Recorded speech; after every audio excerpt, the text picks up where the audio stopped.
The Dragon Sage of the Ruins. Act 1. Chapter 1. The ravine did not have a bottom that Naruto could see, only a throat of gray mist that swallowed the last light of the afternoon.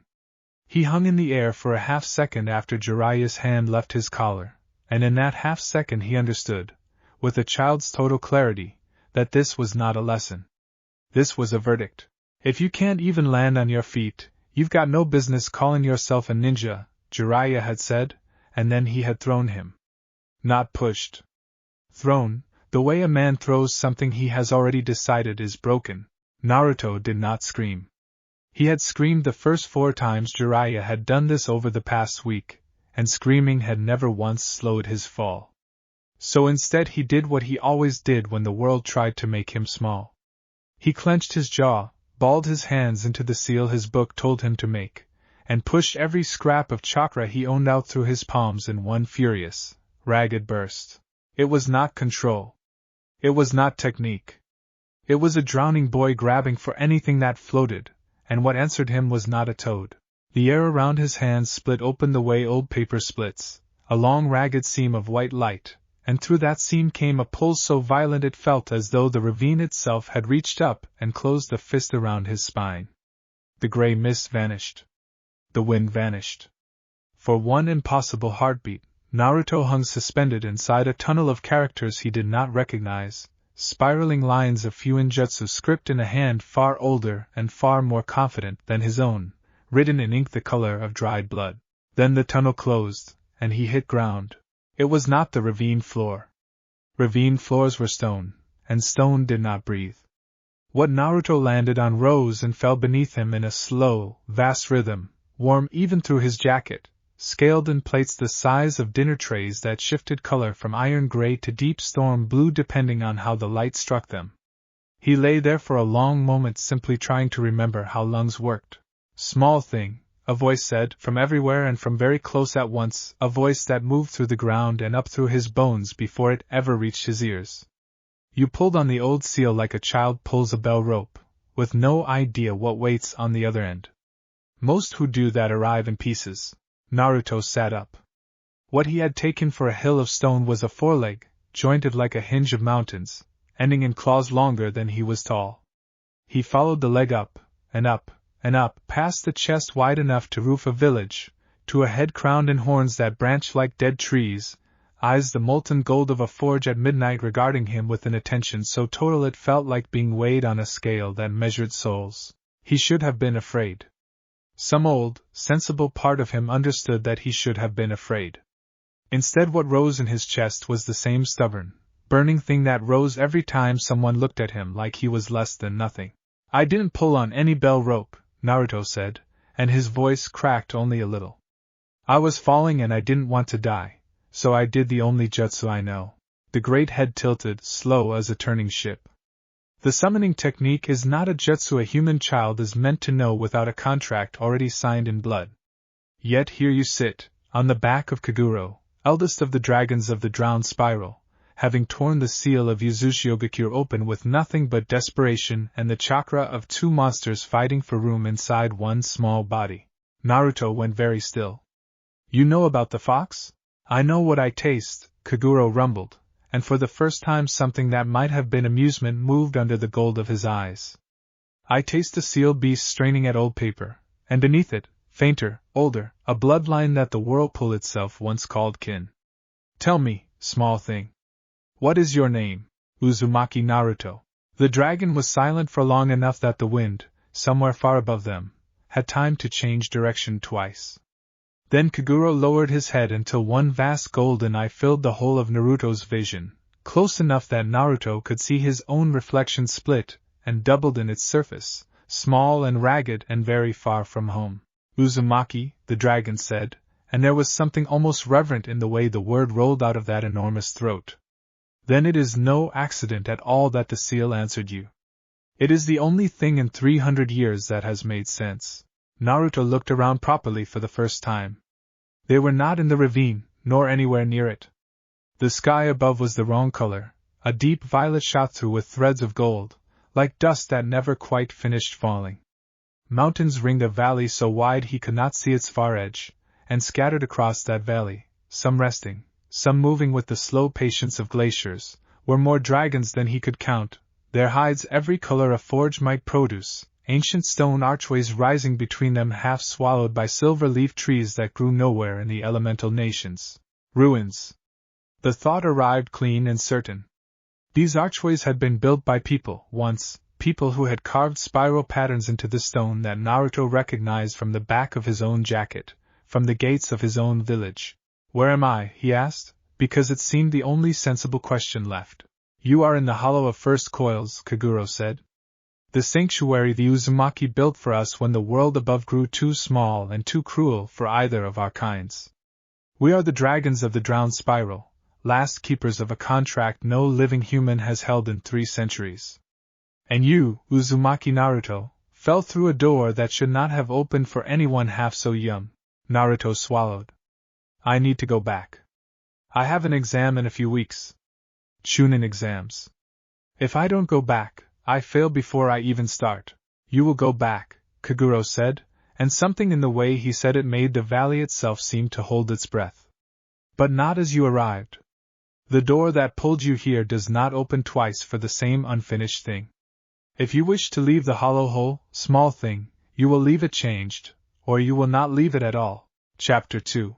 They did not feed him that first night, not because the dragons were cruel but because, as a smaller dragon named Isin explained with the patient exasperation of an older sibling, time moved differently in the hollow and nobody had yet worked out how to translate hunger between the two. Isin was smaller only by comparison, perhaps the size of the Hokage tower laid on its side, scaled in a green so dark it looked black until the light caught it, with a row of fins along her spine that flared when she was annoyed, which in Naruto's first hour seemed to be often. You keep asking if this is a genjutsu, Isin said, not unkindly. It is not a genjutsu. Genjutsu cannot replicate the smell of 300 years of dust, and you have been sneezing for 10 minutes. I sneeze when I'm nervous, Naruto admitted, then immediately regretted admitting it.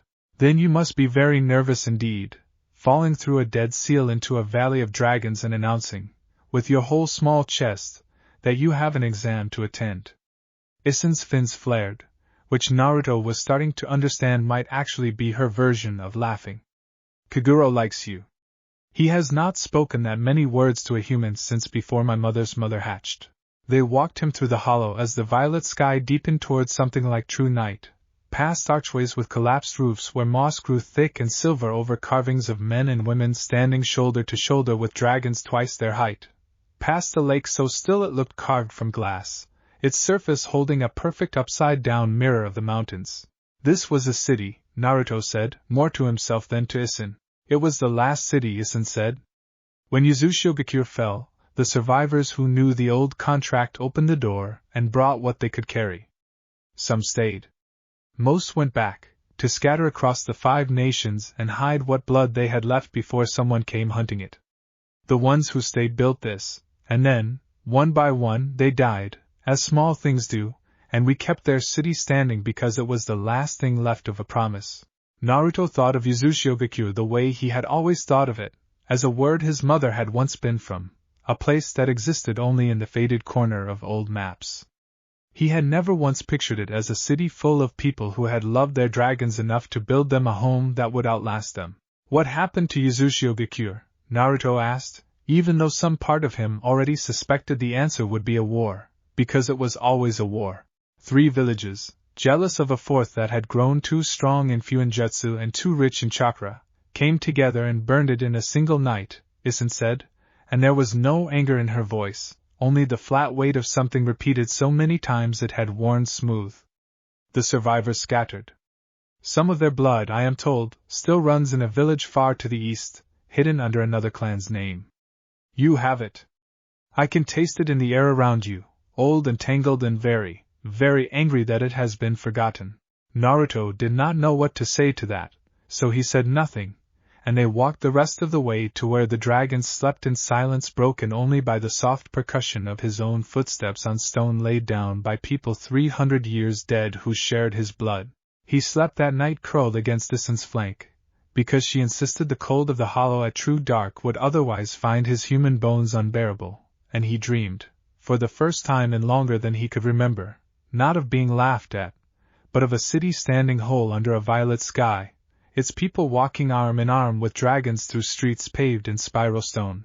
He woke to Kaguro's voice rolling through the ground beneath him like distant thunder. "Today we begin," the eldest dragon said. "And I will tell you plainly, Uzumaki Naruto, so that you carry no illusions into it. What we teach here is not taught kindly, and it is not taught quickly. We have buried 400 years of grief in this valley, and you have asked, without meaning to be handed a portion of it." "I didn't ask for anything," Naruto said, sitting up, rubbing sleep from eyes that still ached with wonder. "I just fell." "You fell," Kaguro agreed, and the door answered. The door has not answered in 300 years. Whatever you believe about yourself, small thing, the seal does not make mistakes. It opened because it recognized something in you worth opening for. Now get up. The first lesson does not wait for a child to finish doubting himself. Chapter 3. The first lesson, it turned out, was breathing. Naruto had expected something enormous and immediate, some jutsu that would let him punch through mountains by lunchtime, and instead Kaguro led him to the edge of the glass lake and told him to sit, and breathe, and say nothing for as long as it took the violet light to shift 1 degree across the sky. "This is stupid," Naruto said 40 minutes in, when his legs had gone numb, and his mind had wandered through every insult Sasuke had ever thrown at him at least twice. "This is the only lesson that matters," Kaguro said, without opening his enormous eyes. "You carry inside you a creature whose chakra is loud enough to drown out your own thoughts if you let it. You have spent your whole life letting it. Every time you have been angry, every time you have screamed and thrown yourself at a problem with both fists, that has been the fox's rhythm, not yours. You do not know your own breath, Uzumaki Naruto, because you have never once heard it over the noise." That landed harder than Naruto expected it to. He thought of every fight he had ever picked, every time he had charged and screaming because charging and screaming was the only volume he had ever known how to be heard at, and for the first time it occurred to him that maybe that volume had never really been his own choosing. "So what?" he said, quieter now. "I just sit here." "You sit here," Kaguro agreed, "until you can hear yourself underneath it. A dragon does not roar because it is loud. A dragon roars because the mountain itself has agreed to be quiet long enough to let the sound be heard. You will learn that quiet first, or you will learn nothing else here worth learning." It took him 6 days to manage even a few minutes of true stillness, and every one of those days he hated it a little, the way he had always hated anything that asked him to be patient instead of furious. But there was nothing in the hollow to perform for, no classmates to impress, and no teacher to disappoint by failing in front of. And slowly, without him quite noticing the moment it happened, the silence stopped feeling like punishment, and started feeling like a held breath he had been needing to release his whole life. On the 7th day he sat by the glass lake and, for the first time, heard it. Not the fox's churning, furnace-red anger that always sat at the edge of his awareness like a held grudge. Underneath that, smaller and steadier, his own pulse, his own breath, a current that had been there the entire time, patient and unhurried, waiting for him to stop shouting over it. "There," Kaguro said, and Naruto realized with a start that the dragon's eyes were open, watching him, had perhaps been watching him the whole 7 days. "That is the first thing the hollow has to teach you. Everything after this is built on top of it. Lose that quiet in a fight, and every technique we give you will crumble in your hands like wet paper." That evening, for the first time since he had fallen through the seal, Naruto asked about the contract itself, the bond that had pulled him here. The scroll Listen had mentioned in passing as though everyone simply knew its name. "The Mythical Dragons of Uzushiogakure," Kaguro said, and the very stones of the hollow seemed to settle a little straighter at the sound of the old name spoken in full. "It was never a contract of convenience, child, the way the toads or the slugs or the snakes bind themselves to whoever proves strong enough to ask. It was a marriage of bloodlines, theirs and ours, sealed not by signature alone but by chakra recognizing chakra across 300 years of silence. No Uzumaki has signed it since the night the city burned, because no Uzumaki with blood strong enough to be recognized has come within reach of the seal. Until you fell through a hole in the sky reaching for anything at all that might save your life." "So I'm already signed," Naruto said slowly. I didn't even do the hand thing with the blood. The seal recognized you before you ever bled for it, Kaguro said. That has only happened once before, in all the years this contract has existed. The signing with blood is a formality for those whose claim is uncertain. Yours was never uncertain. The moment you tore the door open, the contract had already chosen you. What remains is whether you will become someone worthy of having been chosen. Chapter 4. 3 weeks passed in the hollow before Kaguro allowed him near anything resembling combat, and by then Naruto had stopped counting the days against the calendar in his head, because the violet sky made every hour feel both eternal and strangely brief, and because for the first time in his life nobody around him was in a hurry for him to be someone other than exactly what he was, slowly, in his own time. The dragons did not teach techniques the way Iruka-sensei taught techniques, with diagrams and repetition drills and a patient finger correcting his hand seals one at a time. They taught the way mountains teach erosion, by simply existing around him long enough that he could not help but be shaped. He learned to read chakra the way the dragons read it, not as a quantity to be measured but as a weather system to be understood, currents and fronts and pressure that move through a body the way storms move through a sky. Isin showed him this first, curling her long neck around so one molten eye could watch him work. You keep trying to force it, she told him, the fourth time he failed to hold a clean chakra thread between his palms. Chakra is not clay, Naruto. It does not want to be molded. It wants to be asked. How do you ask wind to do anything? Naruto said, frustrated, sweat beading along his jaw despite the cool valley air. The same way you would ask a friend, Isin said. You explain what you need, and you trust they care enough about you to help, and if they do not move the way you hoped, you do not force them. You ask differently next time. It was such a strange way to think about chakra that Naruto sat with it for a long while before he tried again, and this time, instead of clenching his fists and willing the energy to obey, he simply pictured Kurama's roiling red heat the way he might picture a friend who was having a bad day, and asked, quietly, for a little of that warmth to come sit beside his own blue current instead of drowning it. Something in his chest unclenched that he had not known was clenched. The thread of chakra between his palms steadied, blue and gold both, twined together instead of fighting, and held. There, Isin said, and her fins flared in that way Naruto now recognized as pride. That is the first time you have used his strength without losing yourself inside it. Remember exactly how that felt. You will need to find it again under far worse circumstances than this. It was Kaguro who first showed him fire, not the simple jutsu Naruto had glimpsed Sasuke breathe out in showy bursts back home, but something older, something that did not begin in the lungs at all. A dragon's fire is not breathed, Kaguro explained, demonstrating with a slow exhale that produced nothing more dramatic than fog in the cool air. A deliberate restraint Naruto understood was meant to be instructive rather than impressive. It is chakra given a temperature and a shape and then released through the body the way a held breath finally leaves the chest after a long fear has passed. You will not breathe fire the way the stories tell it. You will release it, the way you release anything you have been holding too tightly for too long. It took him 11 days to produce so much as a spark, and when he finally did, on his knees by the glass lake with his hands trembling and his chakra coils aching in a way that felt almost good, almost like a muscle finally stretched after years of cramping, the spark was not orange or red at all. It was a deep, churning gold, shot through with threads of blue, and it hovered above his open palm for nearly a full minute before guttering out, leaving behind a smell like ozone after a summer storm. Kaguro watched it die with an expression Naruto had not yet learned to read on a dragon's face, something between satisfaction and grief.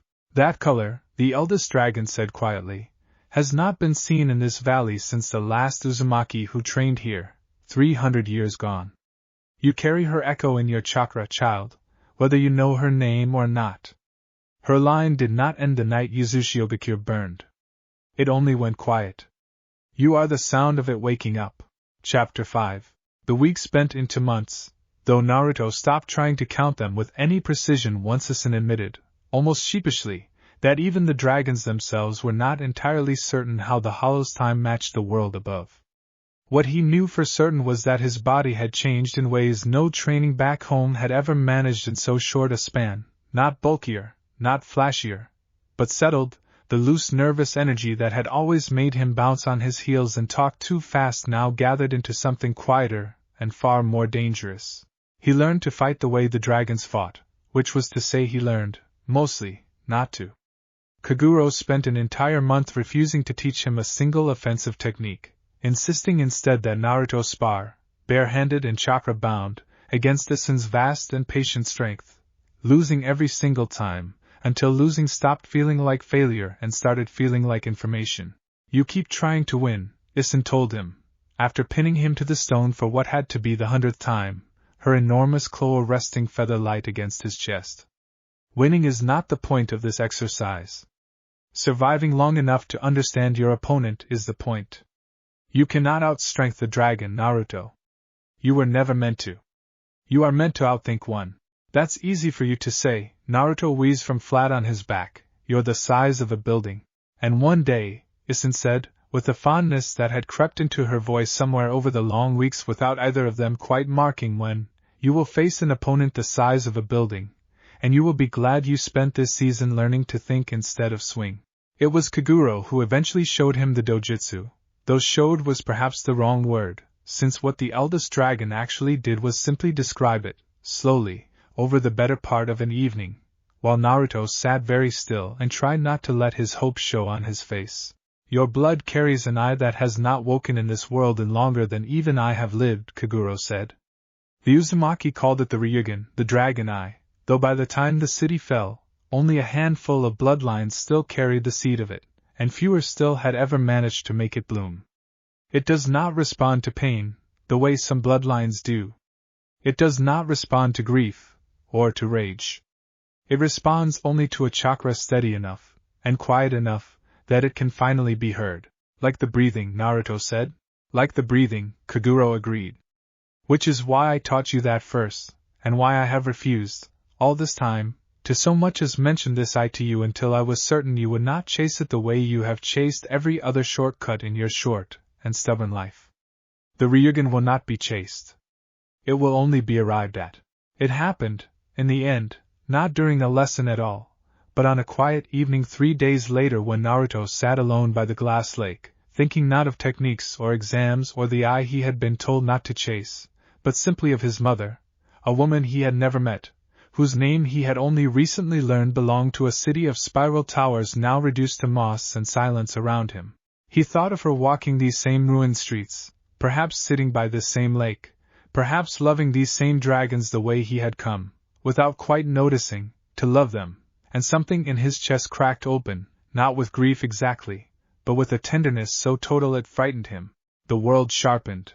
It was the only way he could later describe it, to Isen, to Kaguro, to himself in the long quiet afterward. The violet sky did not change color, but he saw, suddenly, the threads of chakra moving through it, old and patient, woven into the very stones of the ruins. He saw the chakra coiled inside the dragons resting around the lake, vast slow rivers of gold and storm gray.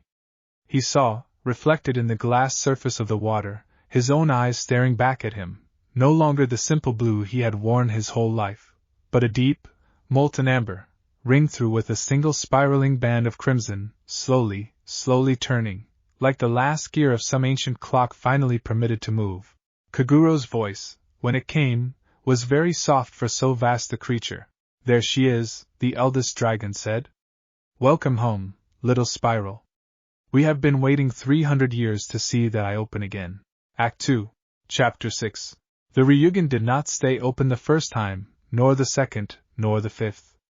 It came and went like a tide Naruto had not yet learned to predict, sliding away from him in the middle of a breath, leaving the world dull and ordinary again, and each time it vanished he felt the loss of it the way he imagined a man might feel the loss of a color he had only just learned existed.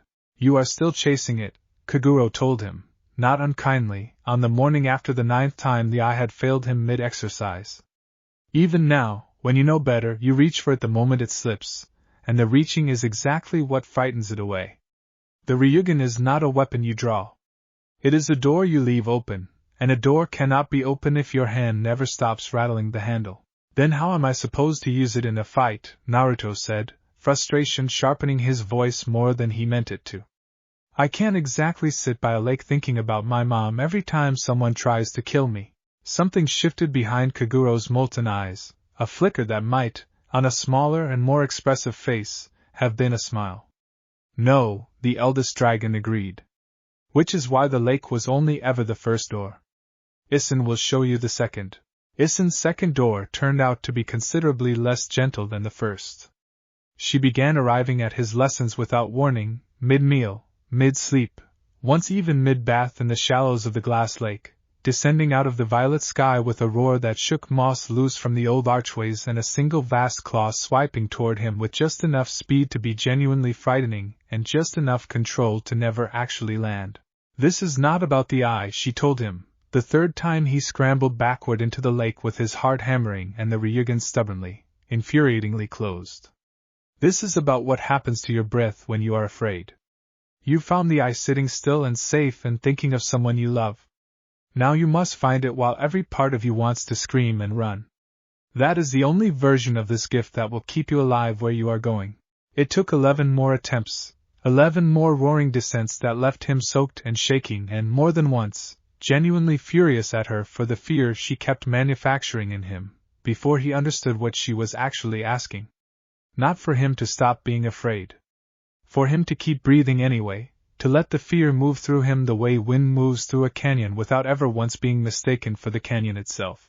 On the 12th attempt, Issen's claw swept toward him faster than it ever had before, fast enough that some old animal part of his brain screamed that this time she had miscalculated, this time it was real, and instead of flinching away from that fear, Naruto breathed through the center of it, the way he had learned to breathe through every other storm in the past weeks, and the world sharpened around him exactly the way it had by the lake. He saw the claw's true arc a full half-second before it would have mattered, saw the careful restraint coiled in Issen's shoulder that meant she had never once intended to actually strike him, saw, threaded through her enormous chakra system, a vein of warmth that had nothing to do with the violence of the motion at all. He did not dodge. He did not need to. He simply stood, amber eyes spiraled with crimson, and let the claw stop a hair's breadth from his chest exactly where he had known, with total certainty, that it would. Issen pulled back, fins flaring wide, and the sound she made then was unmistakably a laugh, vast and rolling and warm. There, she said. Now you have found the second door. The first was peace. This one is courage. You will need both, little spiral, and you will need to learn how to walk through either of them without your hand shaking on the handle. Chapter 7. With the Ryugen finally answering him more often than not, Kaguro began teaching him to read it properly, which was, Naruto quickly learned, an entirely different skill from simply having it open. Any fool can open a door, the eldest dragon said, settling his enormous bulk along the lakeshore in a way that made the ground hum. Few learn to see clearly through it. The Ryugen does not simply show you chakra, Naruto. It shows you intention. The shape a person's chakra takes in the half-second before they move is the truest sentence they will ever speak, truer than anything that comes out of their mouth. He demonstrated by having Naruto spar, gently, against 3 younger dragons at once, none of them larger than a modest house, all of them considerably faster than Issen had been in her early lessons. At first Naruto's eyes caught everything and nothing, a blinding wash of gold and storm gray and forest green chakra that overwhelmed him faster than he could sort it into meaning, and he ended each bout flat on his back, gasping, the dragons nudging him with surprising gentleness to make sure he had not actually been hurt. You are trying to read all 3 at once, Kaguro observed, after the 4th such defeat. The Ryugen is not a net. It is a thread. Follow one current at a time, and let the others blur, the way your ears can pick a single voice out of a crowded room if you choose to listen for it. That single piece of advice changed everything. By the end of the week Naruto could track one opponent's chakra with total clarity even in the middle of a 3-way bout, watching the telltale gathering of intention in a shoulder, a hip, a coiled tail, half a breath before the strike actually came, and slowly, he stopped needing to dodge at the very last instant and started simply not being where the strike was ever going to land in the first place. It was during this stretch of training that he first asked Kaguro the question that had been sitting, quiet and unaddressed, at the back of his mind since the very first night. When I go back, he said, one evening, watching the violet sky deepen toward true dark, Will I still be able to summon you? Or was this just a place I got to visit once? Kaguro was quiet long enough that Naruto wondered if he had asked something he shouldn't have. Then the eldest dragon rose, slow and deliberate, and led him to one of the half-collapsed archways at the edge of the hollow, where the moss had been cleared away in a wide, careful circle, revealing stone beneath carved with the same spiral patterns Naruto wore on the back of his jacket, except here the spirals were woven through a smaller, more deliberate script.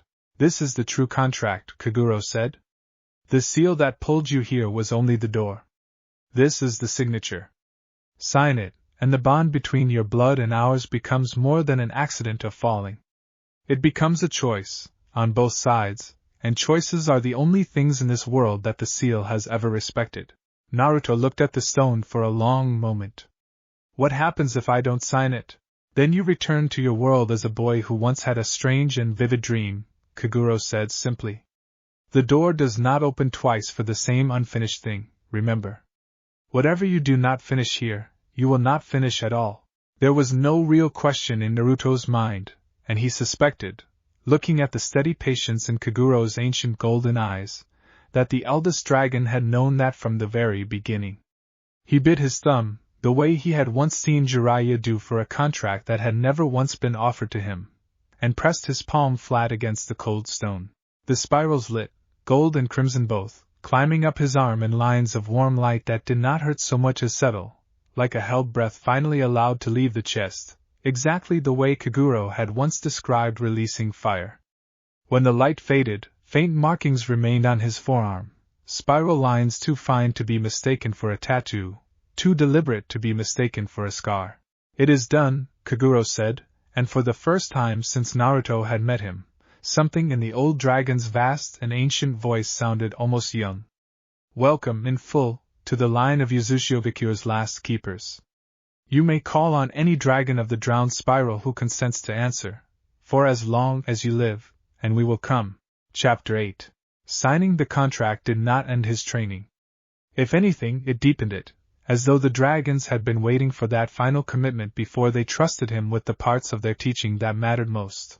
It was Isen who first showed him how to call on a dragon's strength without summoning the dragon itself, a technique she called borrowing, though Naruto privately thought lending was the more accurate word, since it was never taken so much as offered. You cannot carry one of us into a village street, she explained, curling close enough that her warm breath stirred his hair.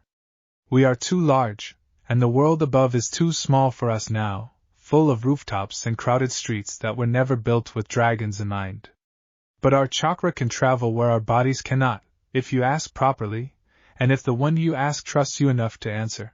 The technique itself was deceptively simple to describe and brutally difficult to execute. Naruto had to open a thin, careful channel between his own chakra coils and a chosen dragon's vast reserves, not flooding himself the way he sometimes let Kurama's chakra flood him in moments of fury, but drawing only as much as he asked for, shaping it the moment it arrived into something his own much smaller body could actually hold without shattering. His first dozen attempts ended with him unconscious, chakra coils aching for hours afterward, Isen hovering over him with an anxious, almost maternal concern that she tried and failed to disguise as mild irritation. But by the 20th attempt he managed to draw a thin thread of her strength into his arm and hold it there, scales briefly ghosting across his knuckles, claws lengthening just slightly at his fingertips, before the borrowed power faded back to where it belonged. Good, Isen said, fins flaring with open pride this time. That is enough to break stone you could never break alone, and not enough to cost you your own shape entirely. The line between those two things is the only line that matters in this technique. Cross it carelessly, and you stop being Naruto wearing a dragon's strength, and start being something else entirely. Kaguro, for his part, focused less on technique and more on what he called the architecture of patience, long sessions where Naruto was made to sit across from one dragon or another and simply hold a conversation, no training at all, learning to listen the way the hollow itself seemed to have been built to teach listening.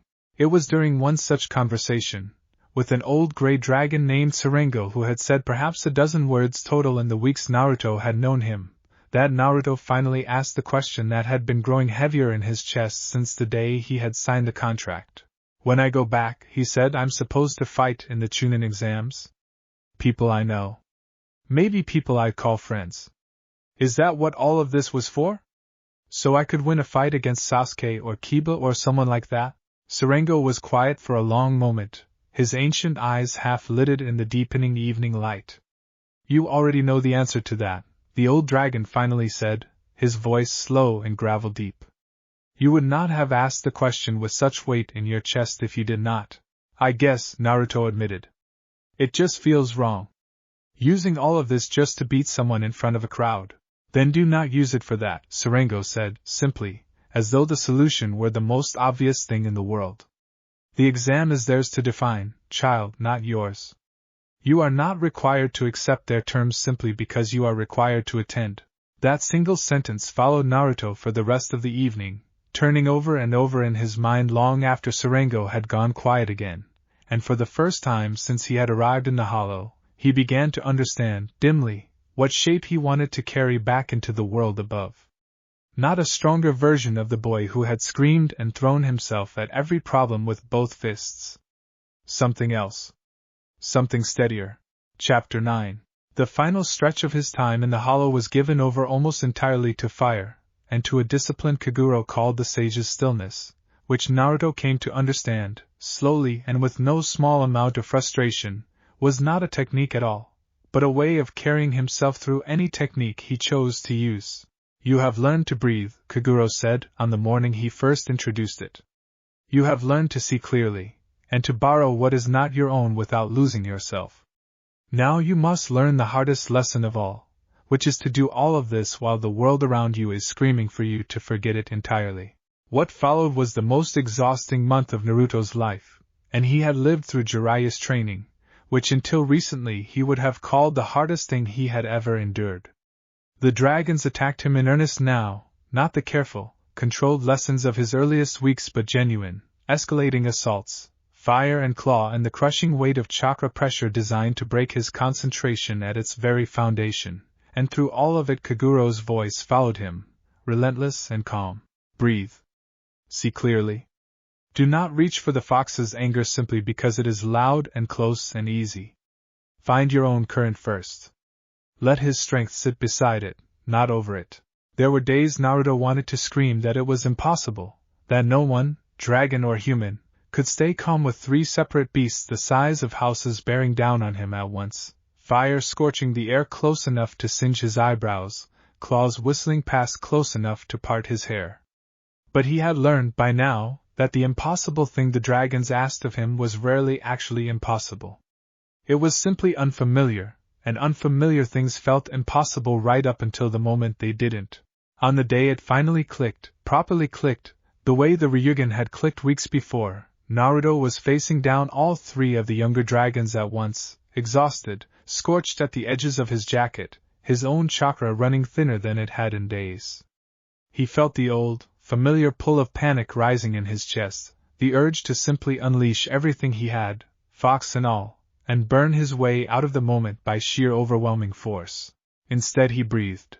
The world sharpened, amber and crimson, and in that clarity he saw not three dragons but three currents, each distinct, each readable, and beneath them, steady as a held heartbeat, his own.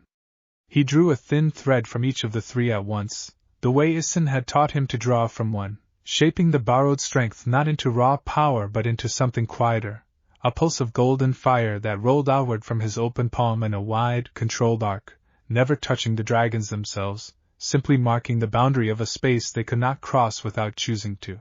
All three dragons stopped, mid-charge, staring down at the boy standing calm and unburned at the center of his own golden circle, and for a long moment nobody in the hollow made a single sound.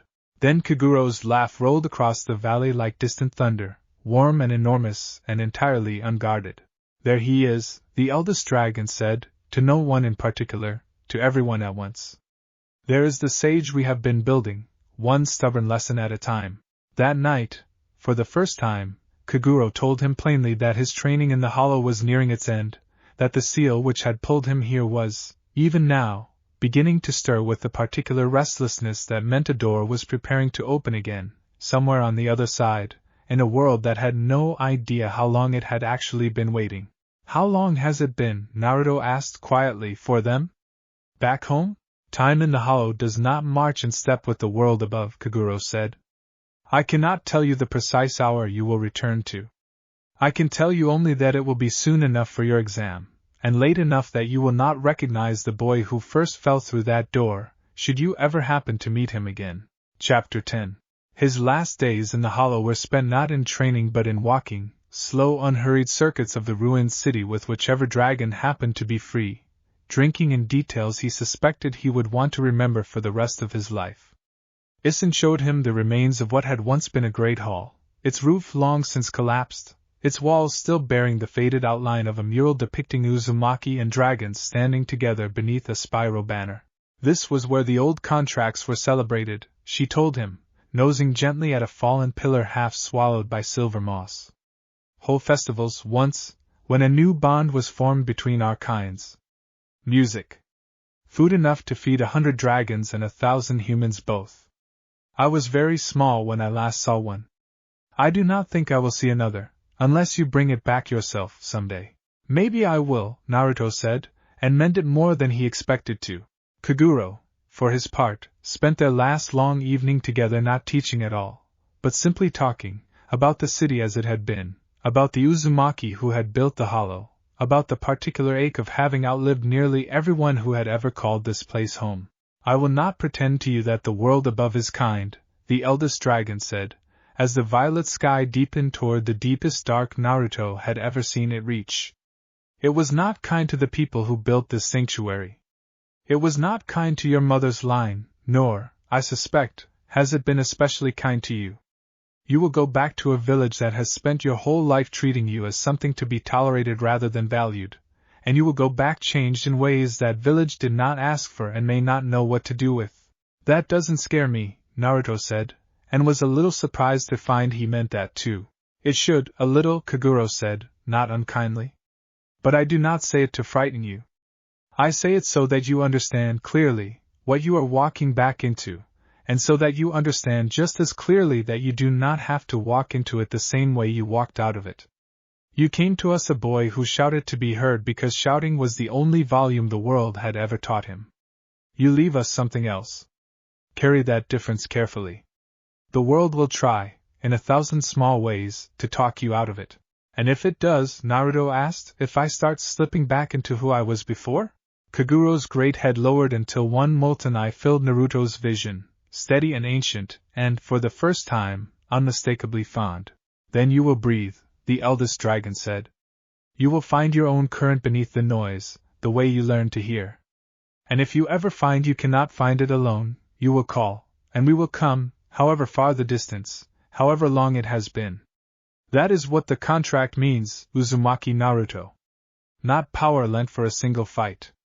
A promise that you are never again as alone as the world has tried to convince you that you are.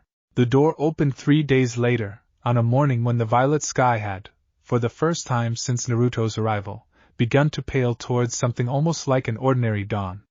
He felt it before he saw it, a familiar pull at the very center of his chest, the same desperate gravity that had first dragged him down through the ravine, except this time it did not feel desperate at all. It felt like an invitation. He said his goodbyes quickly, because he suspected that if he allowed himself to linger over them he might never manage to leave at all. Isen pressed her great head against his chest hard enough to nearly knock him over, a gesture he understood, without being told, was the closest thing to an embrace her enormous body could manage. Sarengo offered him a single nod, weighted with more meaning than Naruto suspected he would ever fully unpack. Kaguro said nothing at all, only watched, steady and golden-eyed, as the seam of white light tore open in the air before him, the same ancient script spiraling within it that had once pulled him down into this valley against his will. This time, Naruto stepped through it on his own. Chapter 11. He fell, briefly, through the same gray ravine mist he remembered, though this time the falling felt nothing like the desperate, screaming plummet of months before. He simply dropped, calm and weightless, breathing steady, eyes closed, until his bare feet met solid ground with a softness that made him suspect, even before he opened his eyes, that the landing had been gentler than gravity alone could account for. He opened his eyes to find himself standing at the bottom of the very same ravine Jiraiya had thrown him down, the stone walls rising steep and gray on either side of him, a thin ribbon of afternoon sky visible far above. For a long moment he simply stood there, breathing, letting the ordinary sounds of the world above settle back into his ears, birdsong, wind through distant trees, the faint rush of water somewhere nearby, sounds that had no business feeling as strange and precious as they suddenly did. His clothes had changed sometime during the journey, or perhaps simply during the months of training, the old orange jacket replaced by something the dragons had given him before he left, a deep storm gray, lighter than it looked, embroidered along the collar and cuffs with thin spiraling lines of crimson thread that matched the markings still faintly visible on his forearm where he had signed the contract. He did not remember exactly when the change had happened. He suspected it did not matter. It took him the better part of an hour to climb out of the ravine, not because the climbing was difficult, the dragons had seen to that thoroughly, but because every motion of his own body still felt slightly unfamiliar. Recalibrated by months of training, his muscles had not yet finished learning to trust in this smaller, faster, more breakable world. He found Jiraiya exactly where he had left him, sitting cross-legged at the ravine's edge with a half-empty bottle of sake and an expression that shifted, the moment Naruto climbed into view, from bored irritation through confusion and finally into something Naruto had genuinely never seen on the old sage's face before. Naked, undisguised alarm. "Brat," Jiraiya said slowly, setting the bottle down with exaggerated care, the way a man sets down a weapon he is no longer certain he needs. "You've been down there for 10 minutes. Naruto blinked. 10 minutes. 10 minutes, Jiraiya repeated, rising slowly to his feet, his eyes never leaving Naruto's face, or perhaps, Naruto realized a half-second later, his eyes. "What in the world happened to your face, kid?" "Your eyes. Your chakra." He took an instinctive half-step back, an old Sanin's reflex toward an unknown threat, before visibly catching himself. "What happened down there?" Naruto considered the question for a long moment, aware, distantly, of how strange it must look, a boy who had fallen down a ravine 10 minutes ago standing before him now in unfamiliar clothes with unfamiliar eyes and an unfamiliar, settled calm that had no business belonging to anyone his age. "I found something my family lost a long time ago," Naruto finally said, and his voice, when it came, was quieter than Jiraiya had ever heard it, steady in a way that made the old sage's remaining doubt curdle slowly into something closer to awe. "I think it's time I went and got it signed properly. And then I think it's time we talked about what kind of training I actually need before this exam, because I don't think throwing me off cliffs is going to cut it anymore, pervy sage." For a long moment Jiraiya simply stared at him, searching that calm, steady, amber-eyed face for some trace of the loud, easily rattled boy he had thrown down a ravine not even a full quarter hour before. He did not find him, not entirely, and the not finding him left an odd, unfamiliar ache in his chest that he would spend a long while afterward trying and failing to name. "Yeah," Jiraiya said finally, slowly, recovering some of his usual bluster even as his eyes remained wary, calculating, genuinely uncertain for perhaps the first time in years. "Yeah, kid. I think we'd better talk." Chapter 12. They talked for the better part of an afternoon, sitting on a fallen log a safe distance from the ravine's edge, and Naruto told him most of it, the seal, the hollow, the dragons, leaving out only the parts that felt too private to hand over so soon, the particular ache of hearing his mother's lines spoken of with such reverence by creatures who had outlived her by centuries. Jiraiya listened with a stillness that surprised them both, the showmanship and bluster he usually wrapped around himself like a second jacket set quietly aside for once, replaced by the focused attention of a man who had spent his whole life chasing rumors of the old whirlpool bloodlines and had never, not once, expected to have one walk up out of a ravine and sit down beside him. "The mythical dragons of Uzushiogakure," he said, when Naruto had finally finished, turning the name over slowly, the way a man turns over a coin he suspects might be counterfeit, and is almost afraid to discover is real. "I'd heard the name maybe twice in my life, both times from old men half convinced it was a fairy tale told to frighten enemy shinobi away from Whirlpool's coastline. I never once believed there was an actual contract behind it." "There is," Naruto said simply, and turned his forearm so the faint spiral markings caught the afternoon light. Jiraiya studied the marks for a long moment, something unreadable moving behind his eyes, and then, slowly, he began to laugh, not his usual booming, performative laugh, but something quieter, almost disbelieving, the laugh of a man confronted with a joke too enormous and too strange for the universe to actually be telling. Your mother would have lost her mind, he said finally, shaking his head. Kushina searched half her life for any trace of that old contract, and never found so much as a rumor worth chasing. And here her son falls down a ravine I threw him into on purpose and comes back up with the whole thing signed in his own blood. Something in Naruto's chest tightened at the casual mention of his mother's name, spoken so plainly, as though Jiraiya had simply forgotten, for a moment, how rare and precious that information actually was to a boy who had spent his entire life with nothing but a blank space where a family should have been. You knew her, Naruto said very quietly. Jiraiya's laughter faded, replaced by something gentler, a little guilty around the edges. I did. Better than I've ever told you, honestly, and that's a conversation we're overdue for, kid, dragons or no dragons. But not today. Today I think we focus on the part where you've apparently spent however long training with creatures the size of mountains, and I need to figure out exactly what that means for the next few weeks before this exam. Because whatever I had planned before this afternoon just got real outdated, real fast. They spent the rest of the day testing the edges of what the hollow had given him, Jiraiya watching with an expression that shifted, bout by bout, from professional skepticism into something far more careful. Naruto's Ryugen unsettled him visibly the first time it opened mid-spar, amber eyes spiraled crimson tracking the old sage's every feint a half-second before it ever began. But it was the stillness underneath the new strength that seemed to unsettle him more, the absence of the old reckless fury that had always made Naruto easy, in a strange way, to predict. You're not swinging wild anymore, Jiraiya observed, breathing a little harder than he wanted to admit after their third bout, watching Naruto stand calm and barely winded a dozen feet away. You're reading me. Actually reading me, not just throwing everything you've got and hoping something lands. The dragon said that was always going to be the real lesson, Naruto said. Everything else was just the excuse to teach me how to be quiet enough to learn it. Jiraiya studied him for a long moment, the late afternoon light catching the new gray of his jacket, the faint crimson thread at the collar, the steady amber of eyes that no longer belonged, entirely, to the loud and stumbling boy he had thrown down a ravine what felt, to him, like only minutes ago.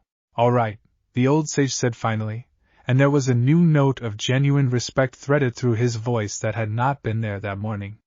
Then let's talk about what you actually want out of these next few weeks, because I get the feeling the old training schedule isn't going to cut it anymore, and frankly, kid, I don't think it's the strength I need to worry about teaching you. I think it's figuring out what you're planning to do with it, in front of a whole stadium full of people who have no idea what just walked back into the leaf. Naruto looked east, toward the distant rooftops of the village he had grown up fighting to be seen by, and for the first time in his life, the thought of that crowd did not make him want to shout to be noticed at all. I know exactly what I want to do with it, he said quietly. I just don't think anyone's going to like the answer. Act 3, Chapter 13. The village gates looked exactly the same. That was the first thing Naruto noticed, walking through them at Jiraiya's side in the early morning quiet.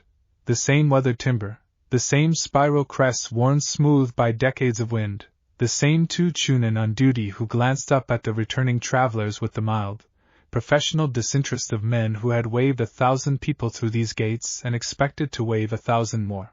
Then the closer of the two caught sight of Naruto's eyes, and his hand stilled on the visitor log he had been reaching for. Naruto said nothing. He simply met the man's gaze, level and unhurried, and waited while something complicated moved through the Chunin's expression, confusion shading toward unease before the professionalism reasserted itself, and the gate guards simply stamped the log and waved them through without a word. Jiraiya said nothing either until they were well inside the wall, moving through the early morning market lanes where the first stalls were only beginning to open, the smell of grilling fish and fresh bread threading through the cool air. You're going to get a lot of that, the old sage said, without looking at him. I know, Naruto said. People who knew you before aren't going to know what to do with you now. Some of them are going to decide they don't like what they can't explain. I know that too. Jiraiya glanced at him sideways, an almost involuntary appraisal, the same look he had worn for the better part of 2 days now, the look of a man trying to reconcile two very different images of the same person. "You're not even a little nervous." Naruto considered that for a moment, taking an honest accounting of what was actually moving through his chest.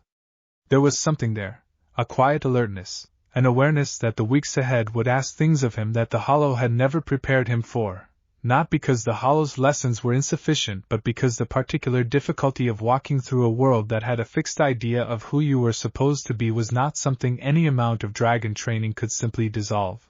"I'm paying attention," he said finally, which felt more accurate than nervous or calm. "That's different from not nervous." Jiraiya was quiet for a moment, then he made a sound in the back of his throat that Naruto was fairly certain was as close to impressed as the old man was likely to get before breakfast. They went to the Hokage's tower first, because Jiraiya insisted, and because Naruto understood, even without being told, that the third Hokage was going to find out about his eyes within approximately 10 minutes of him setting foot inside the village gates, and that sitting in front of the man and answering questions calmly was considerably preferable to being summoned later under circumstances with less favorable timing.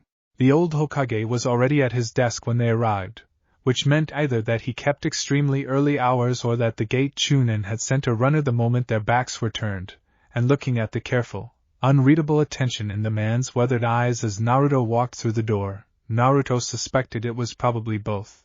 "Naruto," the third said, in that calm, unhurried voice that never quite gave away what was happening underneath it. "You look different." "I found something," Naruto said, and settled into the chair across the desk with the same easy stillness he had spent months learning by a glass lake in a valley no cartographer had ever mapped, "that I think belonged to my family. I'd like to talk about it, Hokage-sama, if you have time."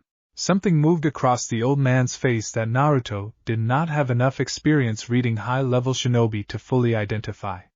Whatever it was, it sat between surprise and something much older, much heavier, something that looked, perhaps, like a private reckoning of a very old debt. "I have time," the third Hokage said, and folded his hands on the desk, and listened. Chapter 14. The meeting with the Hokage lasted 2 hours, which surprised Naruto, not because he had underestimated the old man's interests but because he had expected more of it to be interrogation and less of it to be genuine, unhurried conversation. The third asked questions carefully and listened to the answers even more carefully, the pipe on his desk sitting unlit as though he had forgotten to reach for it, his dark eyes moving between Naruto's face and his forearm markings with the focused attention of a man reading a document in a language he knows well but has not needed to use in many years.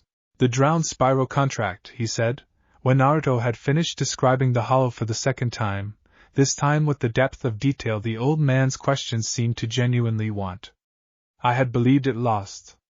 Along with most of what Uzushiogakure knew how to do that we have never managed to learn for ourselves." He paused. "Your mother looked for it, in her early years here. I never told her I'd also had people looking. I thought I was protecting her from disappointment." Naruto held that quietly for a moment. "She would have found it, eventually," he said. "The dragons said the blood was strong enough. They'd have answered her if she'd ever gotten close enough to the seal." "Perhaps," the third said, and for a moment something genuinely sad moved through his expression, before he set it aside with the practiced efficiency of a man who has spent decades learning to continue working in the presence of old grief. "The question now is what we do with what you've brought back. The Chunin exams begin their final stage in 3 weeks. You are registered. Whatever has changed, that registration stands." "I know," Naruto said. "I'm not looking for a way out of it." The Hokage's eyes sharpened with interest. "Good. Then I will tell you plainly, Naruto, the way I perhaps have not always told you things plainly enough. You will be watched very carefully in that arena, not only by the crowd, but by representatives of 4 other villages and by individuals in this village whose intentions toward both you and that exam have never been entirely straightforward. Whatever you choose to do in that arena, it will be read as a message by people in positions to act on what they read. Choose the message deliberately." Naruto met the old man's eyes, steady and unblinking, amber over that slow spiral of crimson. "I already know what message I want to send," he said. "I just want to make sure it doesn't get misread." The Hokage studied him for a long, quiet moment. Then, very slowly, he smiled, and it was the smile of a man who had spent too long looking at the same landscape, and had just noticed something in it he had missed every time before. Then make it clear, the old man said simply. That is all anyone can do. Naruto was almost at the door when the third's voice stopped him, low and careful. Naruto. The marks on your forearm. Keep them covered in public for now, until I've had time to prepare certain conversations. There are people in this village who will react to a new bloodline manifestation before they have finished thinking, and a reaction without thought is the most dangerous kind. Naruto looked down at his forearm, at the fine spiral lines the color of old firelight, and pulled his sleeve down without argument. He understood, in a way he would not have 2 months ago, that this was not the old man asking him to hide what he was. It was the old man asking him to choose his moment, which was an entirely different thing. 3 weeks, Naruto said. 3 weeks, the third agreed, and reached for his pipe. Chapter 15. Sakura found him on the third day, sitting cross-legged on the roof of the old academy building in the early afternoon, a spot he had gone to as a child when the apartment felt too small and the village streets too noisy, and he needed something resembling sky. She almost walked past him, and the fact that she almost walked past him said something, he thought, about how much the surface of him had changed in the weeks he had been gone, enough that the automatic recognition that usually fired when people saw a loud boy in orange did not quite fire when they saw a quiet one in gray. Naruto? Her voice had the particular note of someone double-checking a conclusion that seems improbable. Hey, Sakura, he said, without turning around. She climbed up the last rung of the fire escape ladder and settled near him, not right beside him, which was itself slightly different from her usual habit of maintaining as much distance as politeness permitted, and looked at him with the frank, searching attention that had always been one of her most honest qualities when she was not performing for an audience. You look different, she said. I've heard that a lot in the last 3 days. She was quiet for a moment, studying his profile. Your eyes are different. What happened to your eyes? Found a summon contract, he said simply. Dragon bloodline. It woke something up that was already there, apparently. It has to do with being Uzumaki. Sakura was quiet again, longer this time. Jiraiya-sama said you were at training? He didn't say anything about dragons. Jiraiya-sama has been perfecting the art of technically accurate statements his entire life, Naruto said, and the dryness in his voice made Sakura blink, then press her lips together in the way she did when she was surprised into wanting to laugh and hadn't decided yet whether she intended to. You're different, she said again, but the tone of it had changed, less alarmed, more like someone adjusting a measurement they had taken from old data. I'm still me, Naruto said. Just quieter about it. She sat with him for an hour after that, not talking much, which was itself new territory between them, both of them looking out over the village rooftops in the afternoon light. It was not uncomfortable. It was the particular not uncomfortable of two people who had known each other long enough that the silence between them had its own texture, different from the silence between strangers. When she left she did not say anything profound, only see you at the exam, in a voice that was slightly softer than her usual register, and he watched her go and thought that she would be all right, that whatever she had been hoping for from this exam was still hers to find, and he was glad for that, genuinely glad, in a way that did not require him to need anything back from the gladness. That evening he found a quiet training ground on the village's eastern edge and ran through the forms Isen had taught him, slow and deliberate in the cooling air, not working toward anything in particular, only keeping his body familiar with movements that the hollow steady rhythm had embedded into his muscle and bone, and that the ordinary world, with all its interruptions and noise, was already beginning to tug gently at the edges of. He breathed. He found his current. The Ryugen opened without being asked, painting the tree line in the faint gold of chakra sight, the insects in the grass small bright sparks, the wind itself faintly visible, and for a while he simply stood in the middle of all that quiet light and was grateful, in the specific, uncomplicated way the dragons had slowly taught him to be grateful. For the exact thing he actually had rather than the louder version of it he had always thought he wanted. Chapter 16. Sasuke found him 2 days before the preliminary matches, which surprised Naruto not at all. Sasuke had an almost involuntary sensitivity to shifts in a room's power balance, some old competitive instinct honed so sharp over years of fighting for his clan's attention that it had become reflex, and whatever Naruto was carrying now had apparently set it ringing from clear across the training grounds.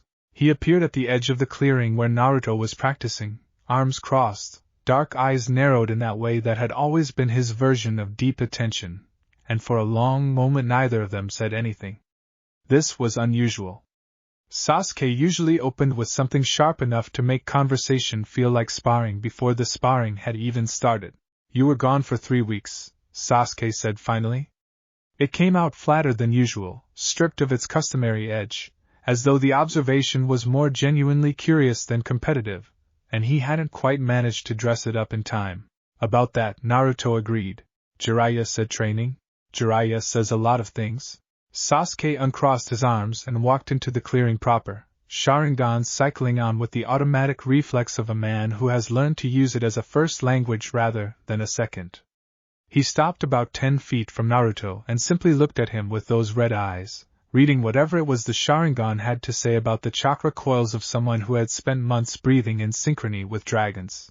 Whatever it said, the effect on Sasuke's expression was subtle but real, a slight tightening around the eyes, a recalibration happening somewhere behind them. "Your chakra is different," he said, and there was no performance in it at all. "It's mine," Naruto said simply. "I think that's the difference." Sasuke was quiet for a moment. "Those eyes aren't a dojutsu I recognize." "They wouldn't be. It's been 300 years since anyone outside my family used them." Something flickered across Sasuke's face that was too complex and too quick for Naruto to read with any certainty. But he thought, if he had to guess, that it contained something very close to genuine interest, and underneath the interest, buried deep where Sasuke had probably been storing it for years, something that might have been longing of a particular kind, the longing of someone who understood, better than most, what it felt like to be the last living holder of something that should never have been allowed to become rare. "Are you going to fight in the exam?" Sasuke asked, and it was almost certainly meant to come out as a challenge and arrived instead as a real question. "I'm going to show up to the exam," Naruto said. "What happens there is going to depend on what the exam asks of me. But I'll tell you this now, Sasuke, so you can decide what to do with it before we're standing in the arena. I'm not fighting anyone in that building to prove myself to the crowd. I already know what I am. I don't need the crowd to tell me." Sasuke stared at him for a long moment, and Naruto watched the old rivalry working through his expression, the old competitive fire searching for the usual target, and finding, instead of the easy, fury-driven insecurity it had always known exactly how to aim at, something smooth and featureless and utterly uninterested in being aimed at. "That's going to make some people angry," Sasuke said finally. "Probably," Naruto agreed, with perfect calm.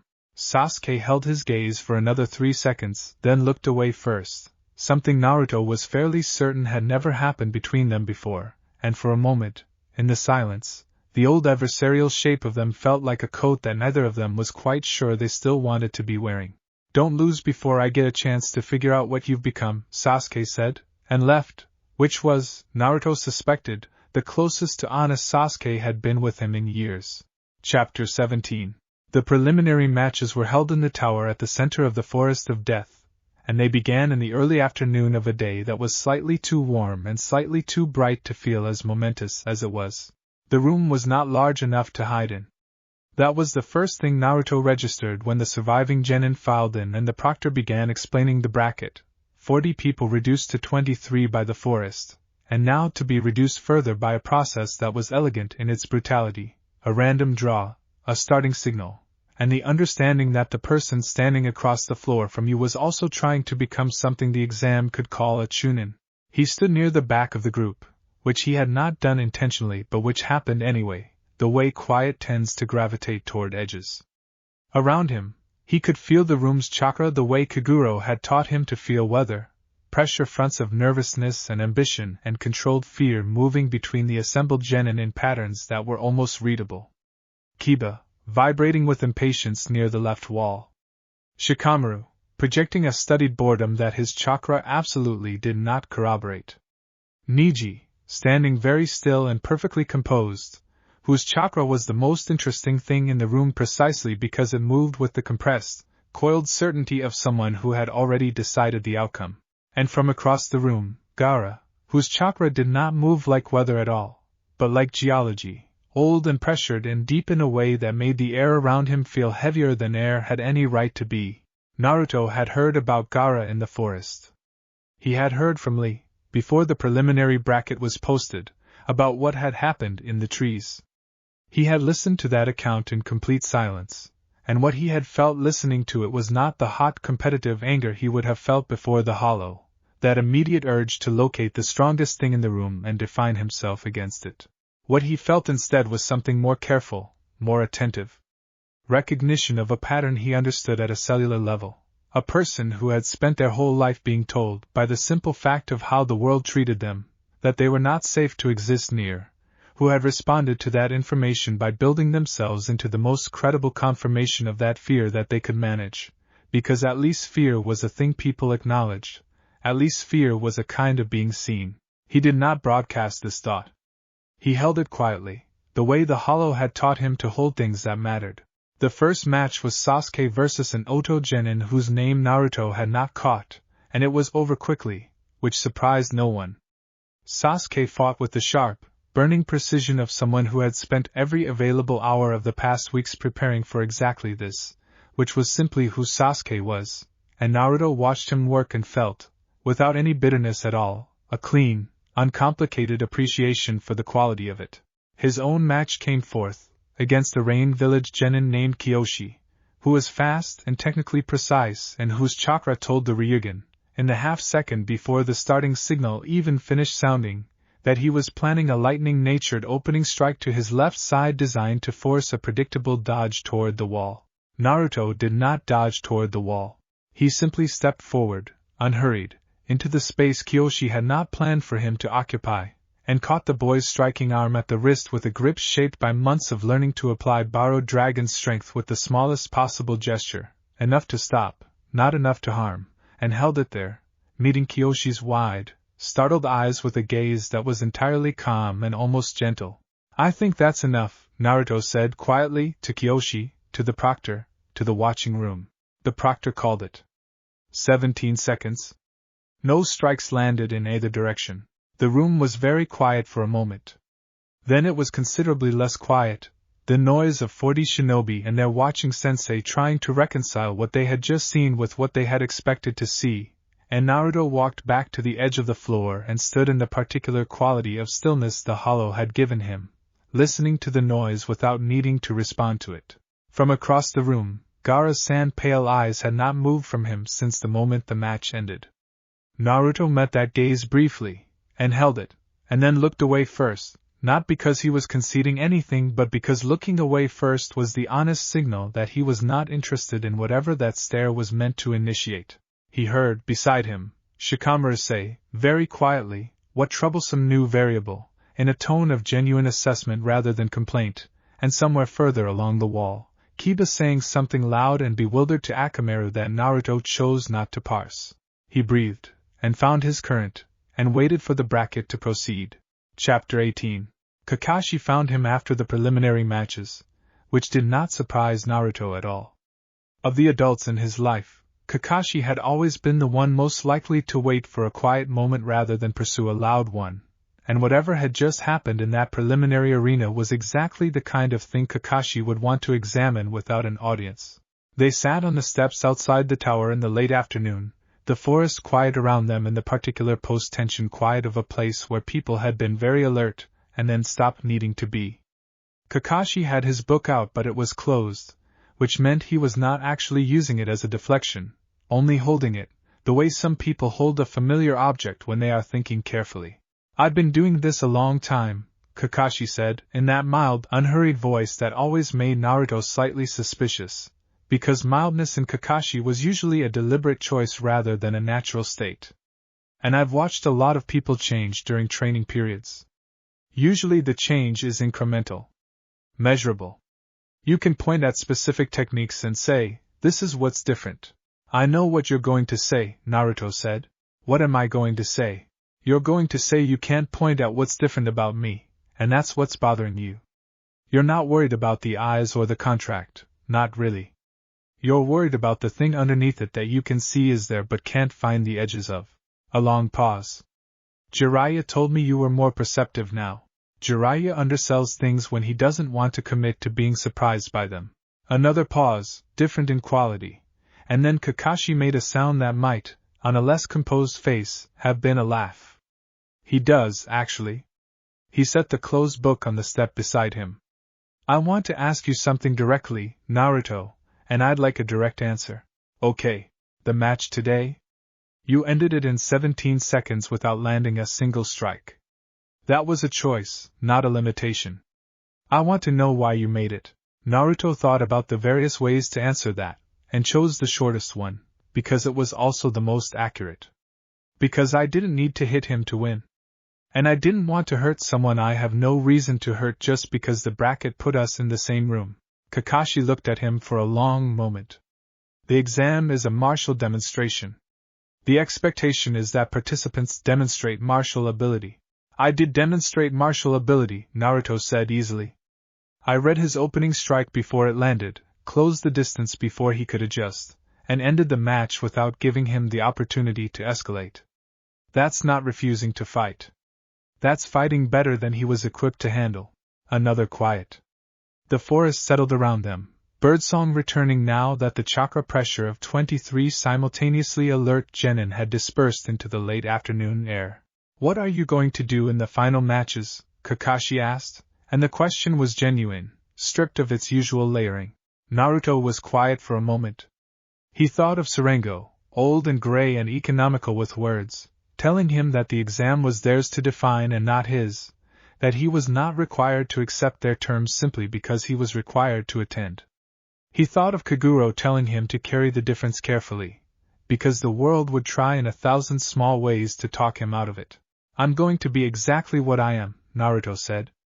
Whatever that looks like in front of a crowd, I can't control. But I know what I'm not going to be, and I'm not going to be what I was before, fighting because someone else's opinion of me made me feel like I had to. Kakashi was quiet for a long time after that. The book sat unopened on the step between them. When he finally spoke, his voice was lower than usual, and the mildness was entirely absent from it. You're going to need to be careful with Gaara, he said. Not because of his strength. Because of what he's been built to do, and because the person who built him is not finished using him yet. Naruto looked at his hands, at the faint markings on his forearm, at the quiet gold of his own chakra visible to the Ryugen even without a mirror, threaded through the bones of his own wrists like light through fine paper. I know, he said. I've been thinking about him since the match ended. And I think he's the most important thing that happens at this exam, and I don't mean in the bracket. Kakashi studied the side of his face for a long moment. Then he picked up the book, and opened it, which this time Naruto understood was not a deflection at all but a very specific, very Kakashi way of communicating that the conversation had arrived somewhere he was satisfied with, and did not need to push past. 1 month until the finals, Kakashi said, to the page, or to the forest, or to Naruto, or to all three equally. 1 month, Naruto said, and breathed, and let the late afternoon light sit on his shoulders without needing to do anything at all with it. Chapter 19. The month between the preliminary matches and the final arena felt, to Naruto, like a third kind of time, different from the Hollow's violet eternity and different from the ordinary village days he had grown up inside.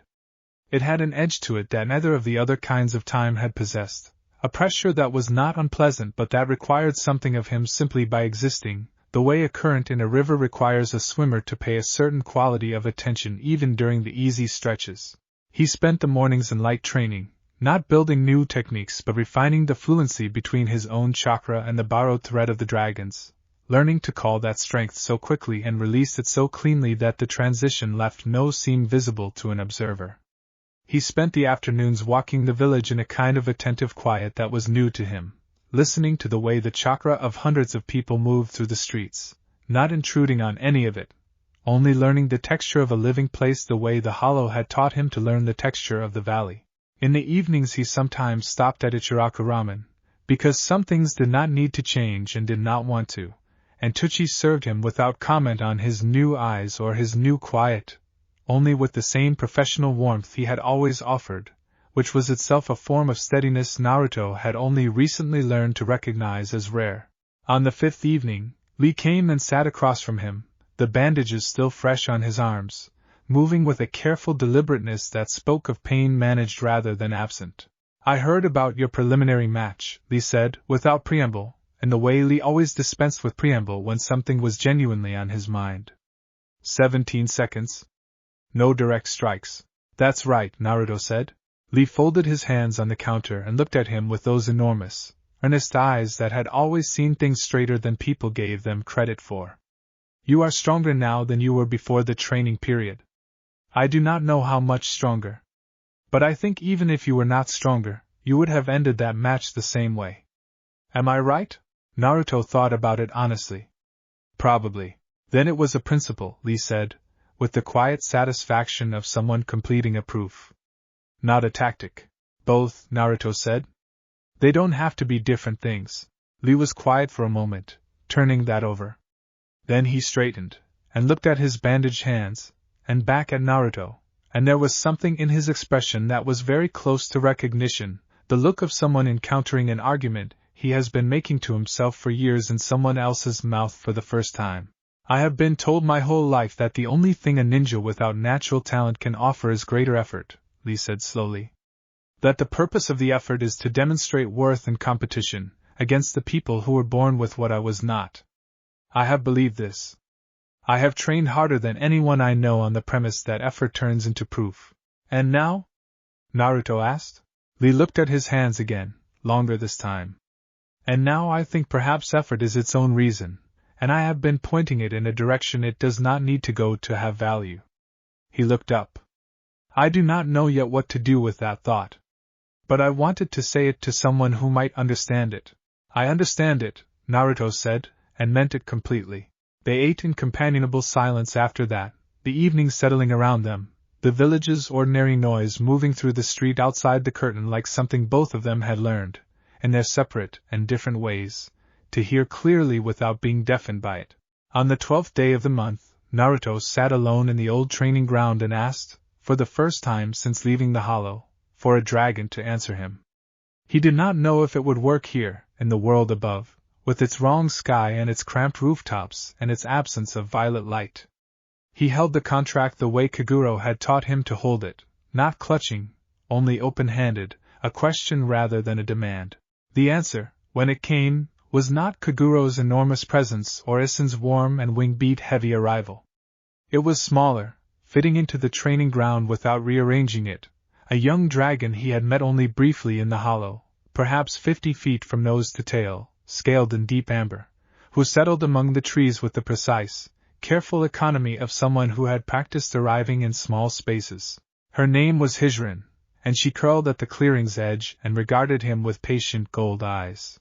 "The eldest sends his regards," she said, her voice smaller than Kaguro's but carrying the same ground-deep resonance. "And asks me to tell you that the door is open, should you need to return. But that he suspects you will not need to."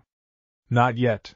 "Not yet," Naruto agreed, and sat beside her in the cooling evening, the Ryugen open without effort, the village's thousand small lights glowing at the edges of his perception like a sea of careful, complicated, entirely ordinary fires. Act 4. Chapter 20. The arena was larger than Naruto had expected, which was strange because he had walked past it 100 times growing up and thought he had understood its scale from the outside. But standing on the floor of it, with the tiered seats rising in curved walls of stone and timber above him and several thousand people already filling those seats with the particular noise of a crowd that had been waiting and was now finally, gratefully, not waiting anymore, he understood that he had been measuring it wrong all along. He had been measuring it as a building. It was actually a weather system. The pressure of that many people in one place, all of them focused forward, all of them carrying distinct and layered emotional states, hope and money and allegiance and curiosity and the specific pleasant tension of anticipating something violent without being required to participate in it, that pressure had a physical quality, a weight that settled against the skin and worked its way into the chest and demanded, quietly but insistently, that whoever stood at the center of it respond to being looked at.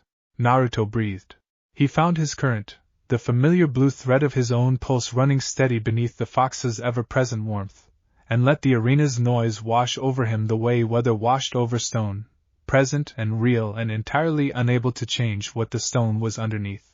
The other finalists stood at the edge of the arena floor in a loose cluster, waiting for the opening address, and Naruto stood a little apart from them, not out of coldness but out of the simple practical reality that the Ryugen, open in a crowd this size, was almost too much information at once. Hundreds of chakra signatures pressing in from every direction like voices in a room where everyone was speaking at the same volume. He was learning, still, to filter. Kaguro had warned him that the eye's full sensitivity in crowded places would take time to master, that it was one thing to read a single opponent's intention in a clear valley and another thing entirely to hold focus in the middle of a storm of competing signals. He narrowed it now, deliberately, the way Kaguro had taught him to narrow it, letting the crowd blur to background noise and fixing his attention on the arena floor itself, which was quiet, and on the other finalists, whose chakra he was slowly coming to know the shape of through weeks of proximity. Niji, standing straight and composed, whose chakra was the most architecturally precise thing Naruto had ever read, built in layers like a fortification, beautiful and closed. Gaara, at the far end of the cluster, whose presence pressed on the ambient air with the particular weight of something geological and very old and not especially interested in being observed, though the amber eyes were moving, cataloging, doing exactly what Naruto's were doing from the opposite direction. Their gazes met briefly, the way two currents in open water meet, pressing against each other without merging, and then the proctor's voice rose above the crowd's noise and both of them looked forward. The address was shorter than Naruto expected, or perhaps it only felt that way because he was listening with a different kind of attention than he would have brought to it a season ago, not the restless half-attention of someone waiting for their own name to be called but the full, clean attention of someone genuinely interested in the information being presented. The bracket was announced. His first match was the third of the morning session. He breathed, and waited, and let the crowd be as loud as it needed to be. Chapter 21. His opponent in the third match was a sand village genin named Matsuri, whose file Naruto had not read because there were no files to read, only what the preliminary matches had shown, and what they had shown was a kunoichi who fought with a weighted chain weapon she called a Kusarigama variant, fast and unpredictable in the mid-range, dangerous in the close range, careful about distance management in ways that suggested she had trained specifically against taijutsu primary opponents. He had not tried to plan against her, exactly. The dragons had been consistently skeptical of rigid planning. What he had done instead was think about her, as a person, in the days before the match, the way Kaguro had taught him to think about an opponent before the thinking mattered, without attachment to outcome, only curious about the shape of what he would be standing across from. When the match began she moved immediately to mid-range, exactly as the preliminaries had suggested she would, the weighted end of her chain beginning a figure-8 pattern designed to control the space between them while she assessed him. Naruto stood still and let the Ryugen read her. She was precise. She was careful. She was, underneath the technical proficiency, operating at close to her ceiling, which was not a criticism but a fact, and the fact mattered because it meant that every option she had was visible in her chakra before she committed to it, the way a hand of cards is visible to someone who can see through the backs. He moved on the fourth revolution of the chain's pattern, not fast by the standards the dragons had built into him but fast by the standards of the arena, closing the mid-range gap before she had completed her adjustment to a close-range stance, and he stopped within arm's reach of her with both of his hands open and at his sides. She froze for a fraction of a second, the chain's momentum carrying it through one more revolution before she stilled it, her eyes wide, recalculating. "You're very good," Naruto said quietly, meant only for her. "I could see your training in every movement. That's not easy to build and you built it carefully." She stared at him. "I'm not going to finish this the way the crowd wants me to," he said, still quiet, still level. "I'd rather you stepped back and called it than either of us escalate past what's actually necessary here. But I want you to know I'm not saying that because I don't respect what you can do." A long moment. The crowd, sensing that something was happening that they could not quite hear, had gone fractionally quieter. Matsuri looked at him for 3 more seconds, reading his face the way fighters read faces, looking for the bluff, the opening, the tell. She found none of those things. What she found instead seemed to unsettle her in a way the fight itself had not managed, because it was harder to respond to than any technique she had prepared for. She stepped back. She lowered the chain. "Forfeit," she said to the proctor clearly, without looking away from Naruto. The crowd's response was louder than after his preliminary match and considerably less certain about what it was responding to. A sound that had admiration and frustration and confusion all folded through it like flavors in something that should have been simple and wasn't. Naruto walked back to the waiting area and did not perform for the noise in any direction, did not raise a fist, did not bow to the crowd, only moved, quietly, to his place at the arena's edge and stood in the stillness that was becoming, slowly, the most recognizable thing about him to anyone paying real attention. In the stands he was aware, without looking directly at them, that the Kage seats were receiving this information with varying degrees of composure. Chapter 22. Niji's match was the fifth, and Naruto watched it with genuine, careful attention.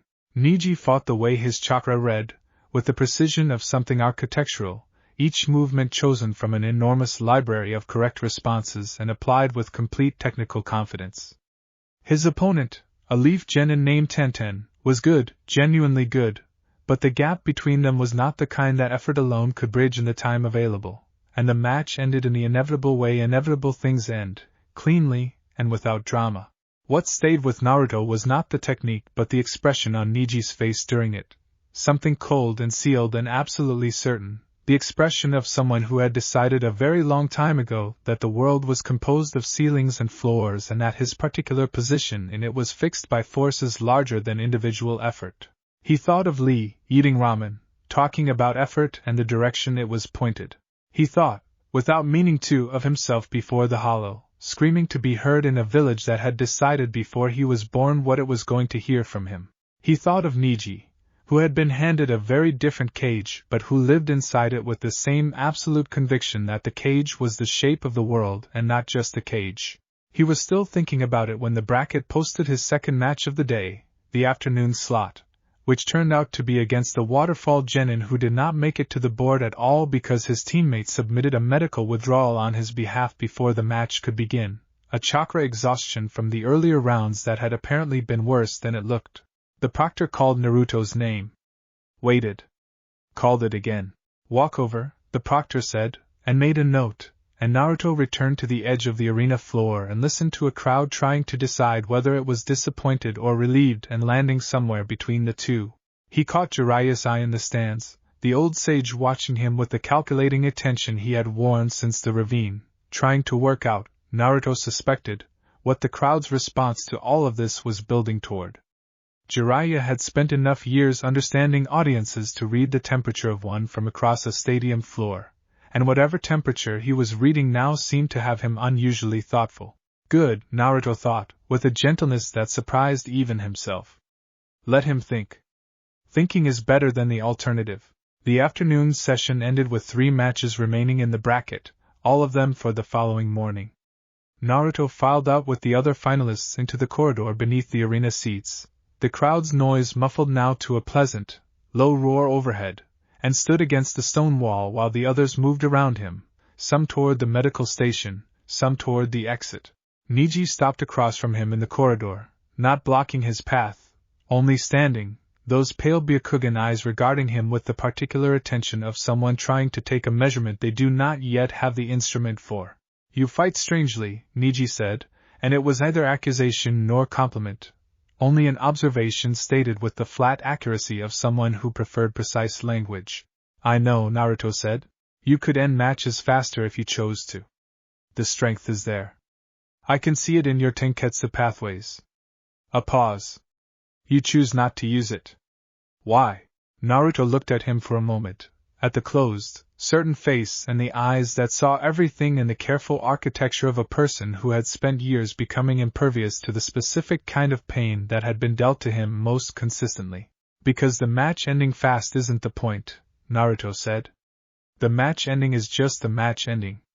I'm more interested in what happens to the person I'm standing across from than in how quickly I can make the proctor say my name." Something shifted in Niji's expression, small and quickly controlled, but the Ryugan caught it regardless, a flicker in the chakra around his chest that was not quite comprehension and not quite dismissal and sat, unresolved, somewhere between them. Niji turned and walked away without responding, which Naruto had learned to recognize, by now, as a specific kind of response in itself. Chapter 23.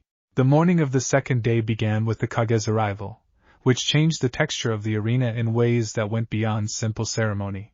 Naruto felt it before he saw it, the shift in the crowd's ambient chakra as the dignitaries took their seats in the high box, a subtle tightening, a collective straightening that moved through the stands the way a wind moves through grass. He looked up once, briefly, with the Ryugen, and read the box from across the arena floor in the half-second before he looked away. The third Hokage, composed and warm in the way that was his particular art. Beside him, behind the ceremonial wrappings of a visiting Kage, something that his body recognized before his mind caught up, a wrongness in the chakra pattern, a signature that presented as one thing on the surface and was something else entirely at a depth most sensors would not bother to look. He breathed. He did not react outwardly. He let the information settle, the way the Hollow had taught him to let difficult things settle, without pushing against them before he understood their shape. He found Jiraiya's position in the stands by chakra signature alone and looked in that direction for 1 second, long enough for the old sage, who had been watching him, to register that something had changed in the quality of Naruto's attention, and to begin, with the speed of a man who had survived a great deal by being faster than his own comfort with bad news, to look where Naruto had looked. Then the proctor called the first match of the morning, and Naruto returned his attention to the arena floor, and filed the wrongness away in the careful, unhurried part of himself that Kaguro had spent months teaching him to trust. The first match of the morning was Niji versus Arraying Village Genin, and it was over in 2 minutes, Niji's movements so precise and so complete that the watching crowd seemed to exhale collectively at the end of it, the way an audience exhales at the resolution of something beautiful even if the beauty has an edge. Naruto watched Niji return to the waiting area and thought about ceilings, and about the particular courage it would take to look at a ceiling you had believed in your whole life, and decide it might actually be a floor. His own second-day match was the third slot, and his opponent was a sound village genin named Dosu, whose presence in the bracket had carried a quiet and specific menace since the preliminary rounds, a calmly deliberate quality that spoke less of ambition than of assignment.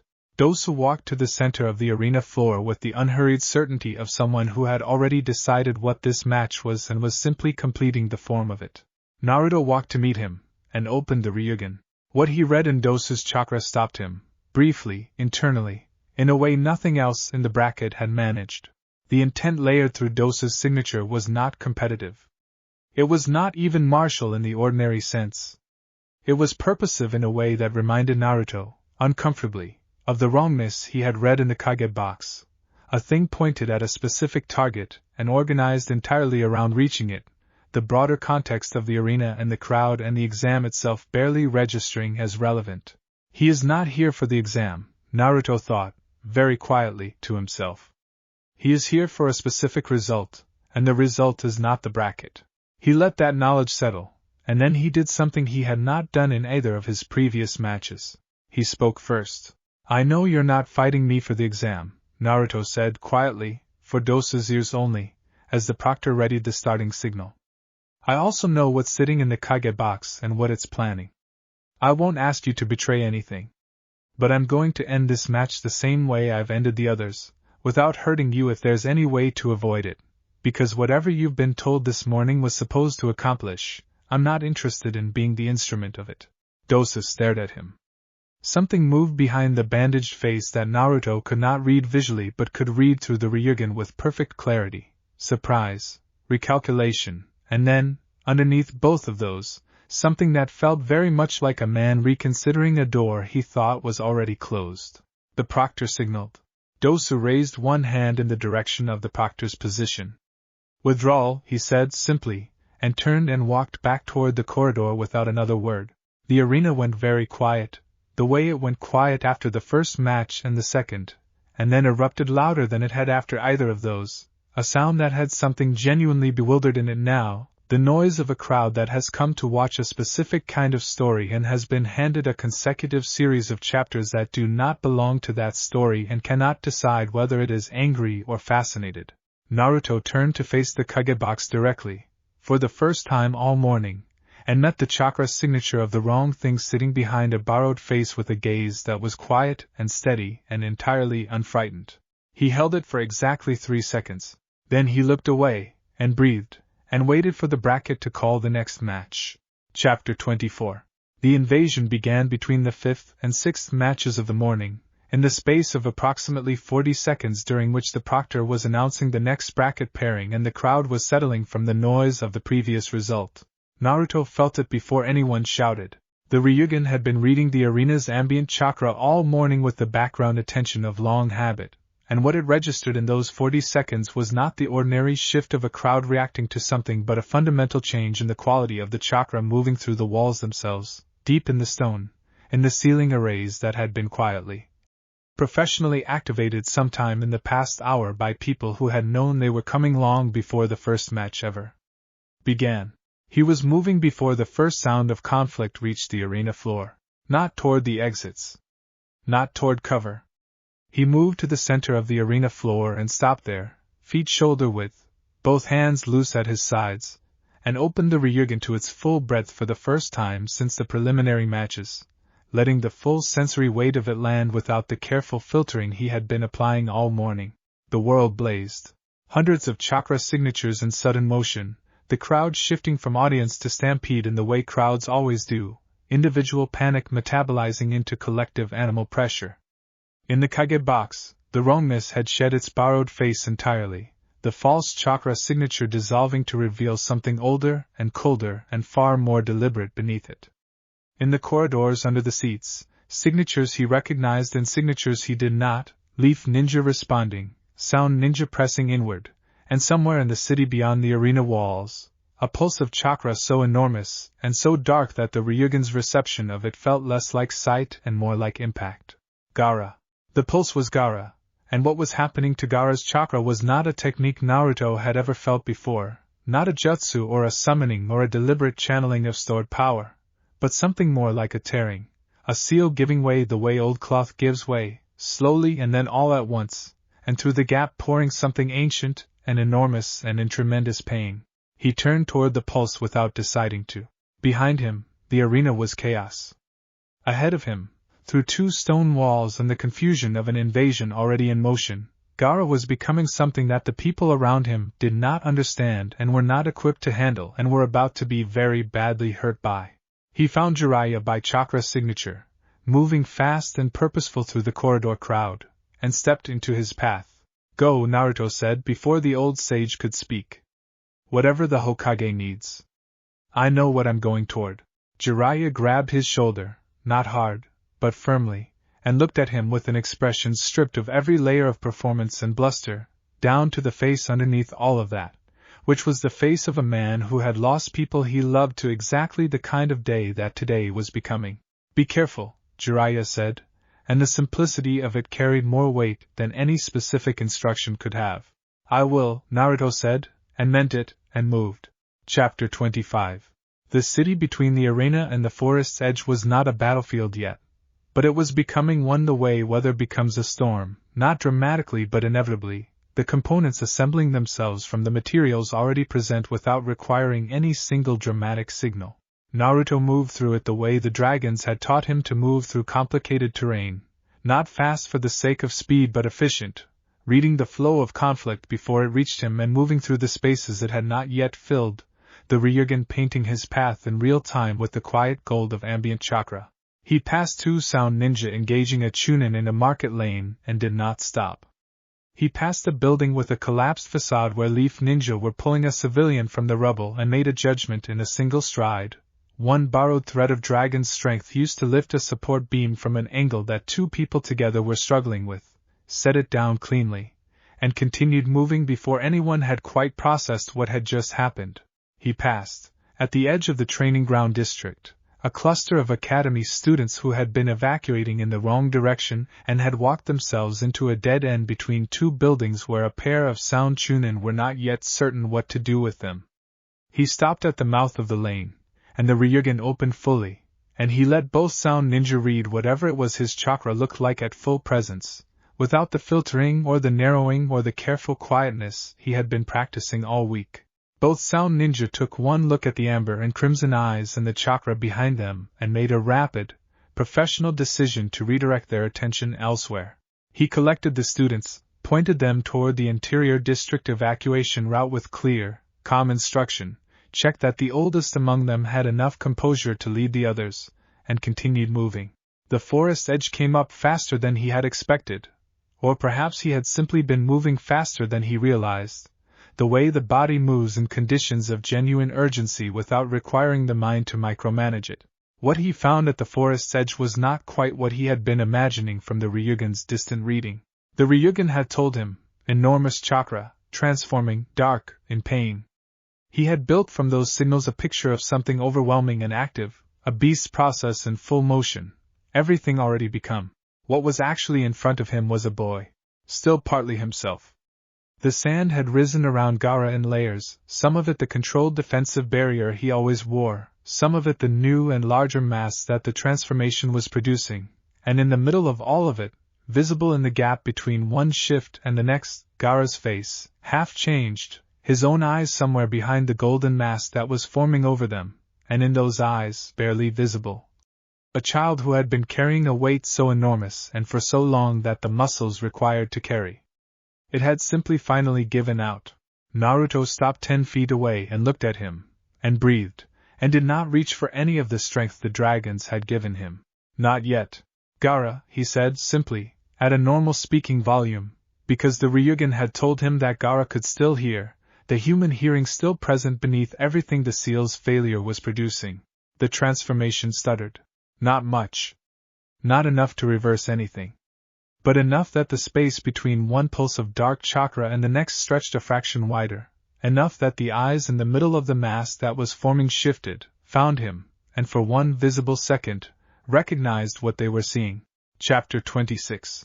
I know you hear me, Naruto said, keeping his voice at the same level, the same tone, not performing for anyone, not projecting courage or challenge, only speaking the way Kaguro had spoken to him in the earliest days of the Hollow, before any lesson had begun, when the truth of a thing was more important than any technique around it. You don't have to stop. I can't make you stop. But I want to say something to you before this goes any further, and I want you to actually hear it, not just let it go past. The Ryugen read the dark chakra's surface and found what it was looking for, the boy's pulse still present underneath the seal's flooding output, irregular but intact. A signature Naruto had spent weeks learning to recognize the shape of from across arena floors and corridor walls. He took one step forward. The sand moved in warning, a wall of it rising between him and Gaara with the reflexive, automatic precision of a defense that had been operating on instinct for so long it no longer required a conscious decision to engage. Naruto did not flinch. I know what it's like, he said to the sand wall, to the eyes he could not currently see but knew were there. To be the thing your village decided was the price of safety. To be the container they put the problem in and then asked not to spill over. I know what it's like to grow up in a place where the thing that is supposed to make you special is the only reason nobody wants to be near you. A sound from somewhere in Gaara's direction, low and not quite human, the transformation's process continuing regardless of what language was being used at its surface. I'm not telling you we're the same, Naruto continued, and his voice did not waver. Not because he was not feeling anything but because the Hollow had given him months of practice at feeling things clearly without being driven by them. We're not. Your village did things to you that mine didn't do to me, at least not like that. But I know the thing underneath what's happening right now. The part that got convinced that the only way to matter was to be the thing everyone feared. I know that part, Gaara. And I want to tell you that it was wrong about you the same way it was wrong about me. The sand wall did not lower.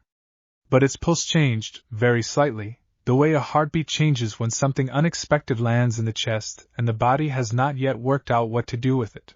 You don't have to take my word for it now, Naruto said.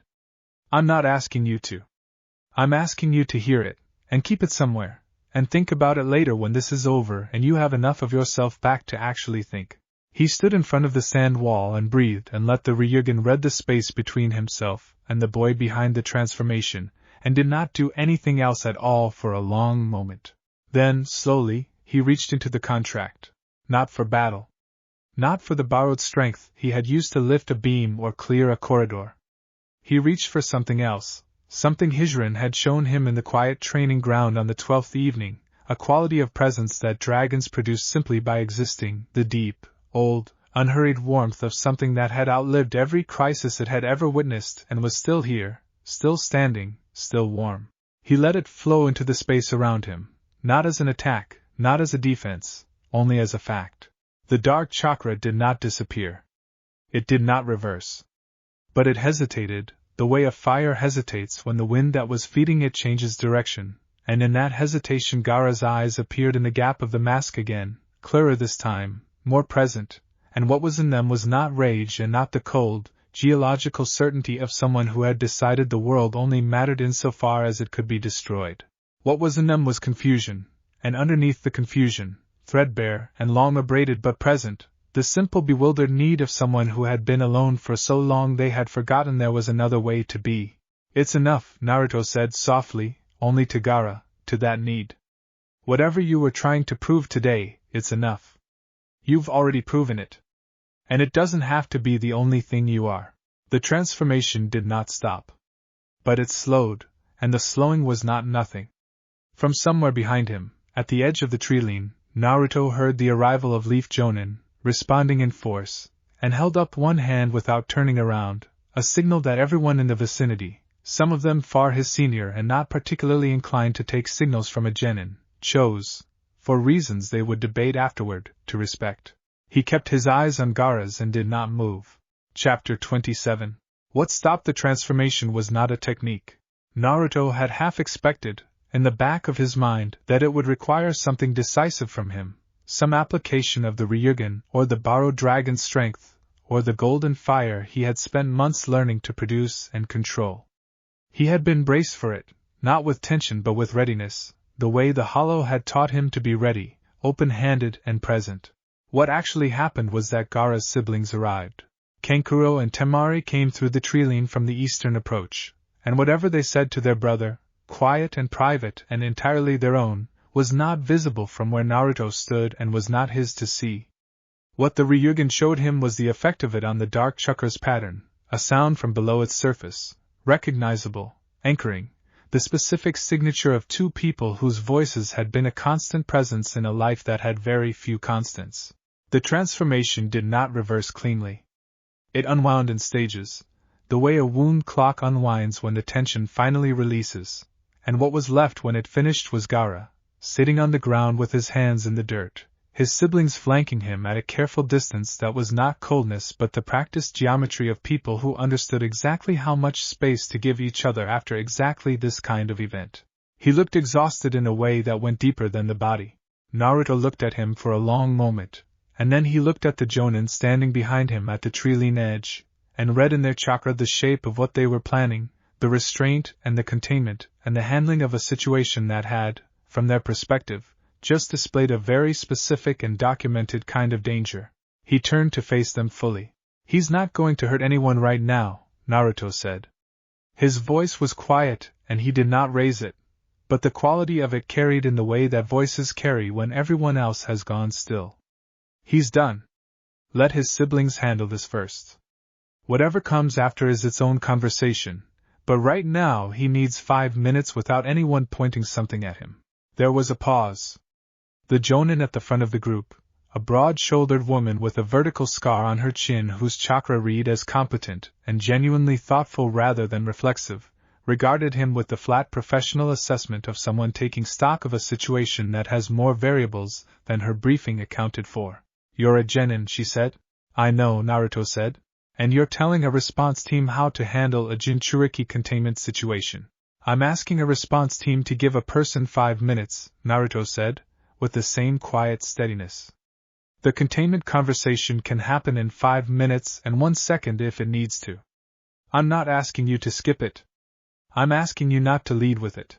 The Jonin looked at him for a long moment, at his eyes, at the chakra she presumably could feel emanating from his position, which even filtered and quieted was not, by this point in the day, something that read as anything other than significant. Then she looked at Gaara, sitting in the dirt with his hands in the dirt, and his siblings beside him, and made a decision. She signaled her team to hold position. 5 minutes, she said to Naruto, to the trilene, to the particular quality of the situation that had no clean precedent in any briefing document she had ever read. Naruto turned back to the clearing. He did not go to Gaara. He stood at the clearing's edge, present but not pressing, available but not intrusive, and let the 5 minutes be what they were, which was quiet, and which was enough. Gaara looked up once, in his direction, and what moved through those pale, exhausted eyes was not gratitude, not yet, not in any form Naruto could have named. It was something earlier and rawer than gratitude, the specific look of someone who has been shown a door they did not know was there, and have not yet decided whether to walk through it. Naruto met that look with the same steady, unhurried attention he had given every difficult thing since the hollow, and simply waited. Chapter 28. The day ended slowly, the way days that contain too many things always end, in stages, each stage carrying the residue of the one before it, the invasion's elements dismantling themselves as the afternoon aged into evening and the village's response machinery proved, as it had proven before, both more resilient and more costly than any summary would quite capture.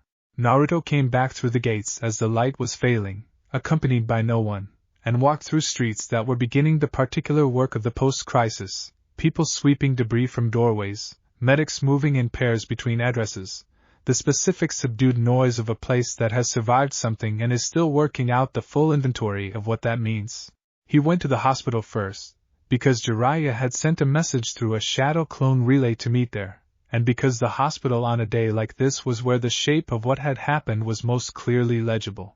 He sat in the corridor outside the ward where the Hokage had been taken and did not let himself perform the waiting for anyone, did not sit straight or look stoic or manage the expression on his face for the benefit of the people moving past. He sat with his elbows on his knees and his hands loose and the ryugen closed and felt, for the first time since the morning, the full weight of the day settling into his body the way the cold settled into him in the hollow before Isen had taught him to adjust for it. The third Hokage was alive.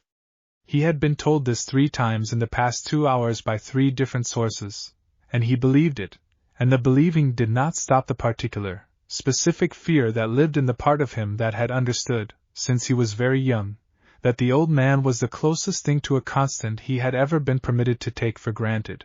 Jiraiya found him there half an hour later and sat beside him without ceremony, smelling of smoke and dried blood that was not all his own, the carefully maintained performance of him set aside with the same exhausted practicality that had been in his voice at the forest's edge. The Hokage will recover, Jiraiya said, because he understood that this was the first thing required. I know, Naruto said. I've been told. Gaara's been released to his siblings pending a diplomatic conversation that is going to give someone a headache for the next 3 weeks. A pause. That was your doing, I'm told. The Jonin team at the Trilene. I asked them to wait 5 minutes. You asked the containment response team to hold position on a Jinchuriki transformation event. Jiraiya looked at the side of his face. They did it. Naruto was quiet for a moment. I know. That means something, Jiraiya said. Not just the asking. The doing. The fact that they looked at you and made a different call than the one in the manual. Do you understand what that means, kid? Naruto thought about Tsurengo, old and gray at the valley's edge, telling him that he was not required to accept the exam's terms simply because he was required to attend. He thought of Kaguro telling him to choose the message deliberately. He thought of Matsuri stepping back in the arena, and Dosu withdrawing, and Niji in the corridor with something unresolved moving through his carefully sealed face, and a response team at a Trilene holding position because something in the quality of one quiet, amber-eyed Genin's request had made the manual feel briefly insufficient. It means I need to be careful about what I ask people to do, Naruto said, because they might actually do it. Jiraiya was quiet for a moment, then he made a sound in the back of his throat and leaned back against the corridor wall, and closed his eyes in the way of a man who is very tired and is allowing himself to be very tired for exactly as long as it takes to acknowledge it before getting back up. Your mother, Jiraiya said, eyes still closed, had a version of this. Not the same as yours. Hers was louder. But there was something in her too that made people make different decisions than the ones they'd planned. I spent 20 years wondering whether it was the chakra or the person, and I never did work it out. He opened his eyes. Looking at you, I'm starting to think the question was wrong. I think it's both, and the both of it is the point. Naruto did not say anything for a long moment. The corridor moved around them, medics and ninja and civilians with minor injuries filling the space with the busy, focused noise of people who have found a useful task and are grateful for the having of it. I want to learn about her, Naruto said finally quietly. Properly. Not from what people let slip when they forget to be careful. I want to know who she actually was. I know, Jiraiya said. And when the Hokage is well enough to have the conversation we all should have had a long time ago, we're going to have it. All three of us. A pause, the specific weight of a promise being made by someone who is choosing, this time, not to hedge it. I'll see to it personally. Naruto breathed, and found his current, and let the hospital corridor be exactly what it was and nothing more, the specific, particular, honest end of a very long day in a village he had grown up wanting to be seen by, sitting beside a man who had, all along, been one of the people most obligated to see him more clearly than he had, and who was beginning, at last, to do it. The spiral markings on his forearm were warm against his sleeve, the way they had been warm in the hollow when the contract sealed itself, the way, he suspected, they would always be warm when something in the world had just shifted a fraction of a degree toward what it was actually supposed to be. He stayed in the corridor until the ward lights changed and a nurse came to tell them visiting hours were beginning, and then he rose, and straightened, and walked forward into the next thing the world had to offer him, steady and unhurried and entirely his own. Act 5, Chapter 29. The village spent 3 days being very busy, which was its particular way of managing the fact that something enormous had happened and the full weight of it had not yet arrived at the surface of anyone's daily life. There was debris to clear and structural assessments to complete and a diplomatic situation with sand that required the careful, unhurried attention of people whose job it was to find language for things that had no clean precedent, and underneath all of that useful activity the grief moved quietly, in the specific unannounced way that grief always moves through a place that has learned to keep working regardless. Naruto was not exempt from the busyness. He was assigned to a 3-person team clearing rubble in the eastern residential district for the first 2 days, which suited him, because the work was physical and uncomplicated and gave his body something to do while his mind sat with the inventory of everything the Chunin finals had produced, and had not produced, and had opened the door to producing. He worked alongside a Chunin named Hana and a Jonin named Ginma, either of whom he knew well, and neither of whom asked him questions he did not want to answer, which he appreciated. Ginma had a saban between his teeth and a calm, unhurried professionalism that Naruto had come to recognize, in the weeks since the hollow, as the specific quality of someone who has been doing hard things for long enough that hard things no longer require them to perform toughness. On the second afternoon, taking water at the edge of the cleared zone while Hana made notes on her assessment clipboard, Ginma looked at him sideways in the way of someone who has been considering a question for a while and has decided the considering is done. The trillion thing, Ginma said. With the response team. I know, Naruto said. That was either the most reckless thing a genin has done in this village in the past 5 years or it was exactly the right call, and Ono-san's team knows it. A pause. I've been asking around. Consensus is leaning toward the latter, though nobody's saying it that loudly yet.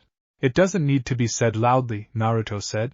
Ginma took the saban out of his mouth, considered the tip of it, put it back.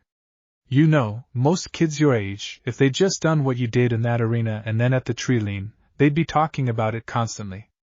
Loudest person in every room for a month. I know what I did, Naruto said. I don't need anyone else to confirm it.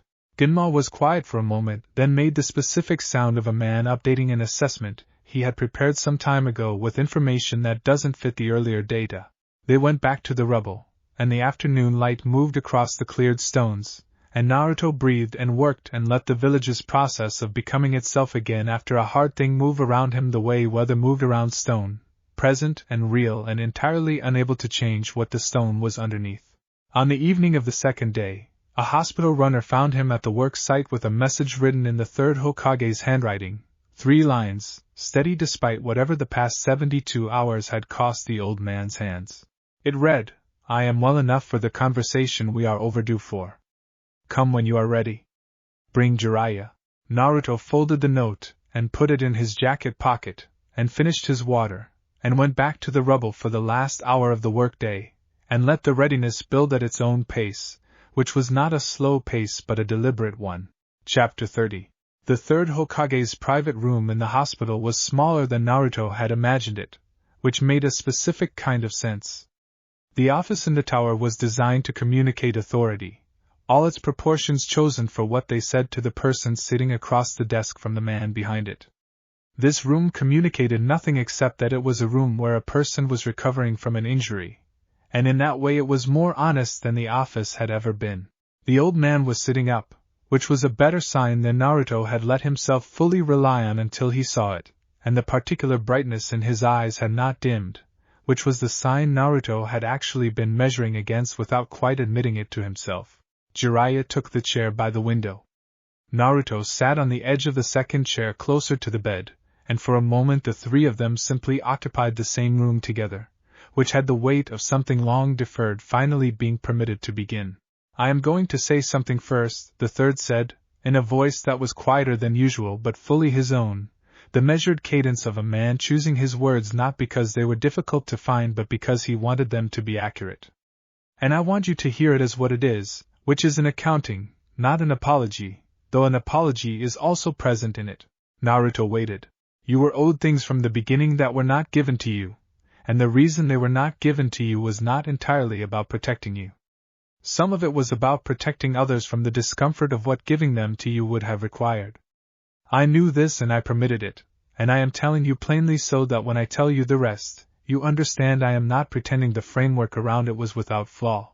The room held the words for a moment. All right, Naruto said, and his voice was very quiet, and very steady, and both things were genuine. Jiraiya spoke first, then, because the Hokage's injury had cost him more than the old man was performing, and because Jiraiya had perhaps been holding this particular account in trust for longer than either of them, and had his own reckoning to make with the holding of it. He told it simply and completely, the way a man tells a thing when he has decided that the time for careful omission is definitively past. Minato Namikaze, the fourth Hokage, whose face was on the mountain, and whose name had been given to exactly no one in authority over Naruto's childhood as belonging to him. Uzumaki Kushina, who had come from the whirlpool, who had been the loudest person in any room she had ever entered, who had loved the village's people with the same uncomplicated, furious generosity that Naruto had spent his whole life being told was a flaw in his personality rather than a trait in his blood. What they had done on the night of his birth. Why they had done it. What it had cost them, which was everything, which was the full and final price that the village's safety had asked of two people who had said yes to the asking because they understood that some prices, when the right person is doing the asking, are the only honest answer. Naruto listened to all of it without interrupting. He sat with his hands loose in his lap and the Ryugen closed and let the information arrive in the order it was given, not reaching ahead for the pieces he suspected were coming, not bracing against the ones that were going to land hard. They landed hard anyway. That was the nature of certain information, that it rearranges the furniture of who you understand yourself to be in ways that cannot be cushioned, only moved through. When Jiraiya finished, the room was quiet for a long time. They chose me, Naruto said finally, not as a question but as a fact being placed in the correct category. Specifically, it wasn't just the seal. It was me. It was you, the third confirmed.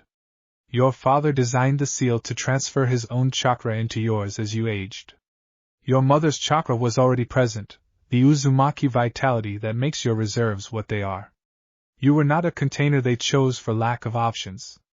You were the specific, deliberate choice of two people who believed, with full knowledge of what they were asking, that you would be equal to what they were putting inside you. The Ryugen opened without Naruto deciding to open it, a reflex of the kind that happens sometimes when something large arrived and the body reached for clarity before the mind caught up. In its amber gold light the room's chakra was entirely visible, the old Hokage's slow and careful pulse, Jiraiya's larger and more turbulent signature threaded through with something old and unresolved, and Naruto's own, which he could see now, fully, for the first time in the right light, the blue current that was his own and the red warmth that was Kurama's and woven between them, fine as spider silk and entirely deliberate. Threads of gold that had not been present before the hollow, but that the hollow had perhaps only revealed rather than created, his father's engineering finally legible to eyes capable of reading it. He breathed. "I need some time with this," he said, which was not a deflection but a true statement of what was required, said without apology. "Take all you need," the third said, and meant it, and did not fill the space around the meaning with anything that would diminish it. Chapter 31. He went to the old training ground that evening, the eastern one where Hijrin had come to him on the 12th night, and sat in the center of it with the ryugan fully open and his hands flat on the cold grass and let himself feel, with complete honesty and no performance, everything that had arrived in that hospital room. It was not simple. He had understood this intellectually before sitting with it, that learning your parents were real and specific people who had loved you specifically and had made a choice about you that cost them everything was not going to resolve into a single clean emotion any more than the hollow had resolved into a single clean lesson. He had understood this, and understanding it had still not prepared him entirely for the texture of actually feeling it. There was grief in it, which surprised him a little. He had expected something more like vindication, the satisfaction of a question finally answered, and the satisfaction was present, but underneath it was grief, for the years without the answer, for the version of himself that had grown up believing the blank space where a family should have been was simply the shape of the world rather than an absence that had a specific and resolvable cause. He held the grief without pushing it away, the way Kaguro had taught him to hold all difficult things, squarely, openly, without either dismissing it or letting it become the whole of what was present. There was also something else, warmer and more complicated, a feeling he did not immediately have a word for, and eventually decided did not need one. The feeling of being, retroactively, specifically wanted. Not tolerated. Not managed. Wanted by two people who had known exactly what they were choosing and had chosen it anyway. He sat with that for a long time. Hijrin did not come that evening, which he had not asked for and did not need. What he had instead was the training ground's quiet and the chakra-lit dark of the village at its edges and eventually, in the middle of the second hour, the sound of someone arriving at the clearing's edge and stopping there with the careful, deliberate stillness of someone who has come to check on a person and has decided, upon arrival, that checking on means staying near rather than intruding. He did not look up. "You can come in, Sakura," he said. A pause. "How did you know it was me?" "Your chakra," he said simply. "I know the shape of it by now." She came and sat in the grass a few feet away, not close enough to press, far enough to leave room, and was quiet in the way she had been quiet on the academy roof, the particular not uncomfortable silence of someone who had decided the most useful thing they could offer right now was simply their presence. He was grateful for it, fully and without complication. After a while she said, "Ino told me some things have been found out about your family. I don't know the details and I'm not asking. I just wanted to make sure someone was here." "I'm okay," he said, and it was true in the specific sense of being currently operational and not in distress, and also true in the larger sense of being someone who had been given, over the past season, enough tools to hold large things without being flattened by them. "I know," she said. "That's kind of why I'm here. Because you're okay and I wanted to be near that for a while." He looked at her then, and found something in her face that was new in their dynamic, an honest admission of need directed at him rather than past him, and he thought of all the ways their friendship had been arranged around other centers of gravity, and felt, without bitterness, the simple fact that things could be arranged differently now if both of them chose to arrange them that way. "Thank you for coming," he said. They sat in the training ground until the cold of the evening became something that required acknowledgement, and then they walked back through the village together in a comfortable quiet, and it was the most ordinary thing that had happened to him since the hollow, and it was exactly the right size for what the evening needed. Chapter 32. Niji came to find him on the 5th day after the invasion, which Naruto had not expected but which, having happened, did not surprise him. He came to the same eastern training ground, in the early morning, before the day's reconstruction work began, and stood at the clearing's edge in the particular rigid stillness that was Niji's version of uncertainty, the body defaulting to its most controlled posture because some other variable had ceased to be controlled. Naruto was in the middle of a form when he arrived, the slow deliberate sequence Sisen had built into his muscle memory, and he finished it before he acknowledged the arrival, not out of discourtesy but because Niji, he had learned, respected completion, the carrying of a thing through to its natural end rather than abandoning it mid-motion for the sake of someone else's convenience. He stopped, and turned, and waited. The preliminary match, Niji said without preamble, which was his way. You ended it in 17 seconds without a strike. The finals match. The Trilene. And what you said in the corridor. He paused, and the pause had the quality of something structural bearing weight. I have been thinking about what you said in the corridor. I know, Naruto said. Something moved through Niji's expression. You can't know that. Your chakra has been different every time I've seen you this week, Naruto said, not unkindly. Something's working in it. A thought that keeps arriving and keeps being redirected and keeps arriving anyway. I've seen that pattern before. In myself. Usually means something that was decided a long time ago is being reconsidered. Niji was very still for a moment. Then, with the deliberate care of a man removing armor he has worn so long he has forgotten it is armor, he said, I have believed since I was 8 years old that the circumstances of my birth are the architecture of my life. That the mark on my forehead is not a seal but a definition. That everything I am, and every ceiling above me, was written before I was old enough to have any position on the writing. Naruto said nothing, because the statement was complete and did not need commentary. I have fought extremely hard within those limits, Niji continued, the measured cadence of someone reading a document they have been drafting privately for 5 days. I have made myself as capable as I can be within the space defined for me. And I have told myself that this is not defeat, it is intelligence, because a person who fights their ceiling is wasting the energy they could spend on the floor they actually have. And now, Naruto said, a long silence. In the trees at the clearing's edge, birds moved through the early light. And now I am standing in front of someone who was handed a definition worse than mine before he was old enough to speak, and who seems to have simply declined to be defined by it, and I cannot locate, with any precision, the moment when he made that decision or the specific mechanism by which it was executed, and I find that I need to understand it. Naruto thought about how to answer that, and decided that the most honest answer was also the most direct one. I didn't decide anything, he said. Not cleanly. I fell into a place that was too far away from everything anyone had decided about me for any of their decisions to reach, and in the distance I found out what was actually there when you took all of that away. That's not a technique. I can't teach it to you like a jutsu. But I can tell you that what was there, under everything, was just me. Smaller and less impressive than anything I'd been performing at, and also more than sufficient for everything that actually mattered. Niji looked at him for a long, careful time. That's not a particularly satisfying answer, he said. No, Naruto agreed. Most true things aren't.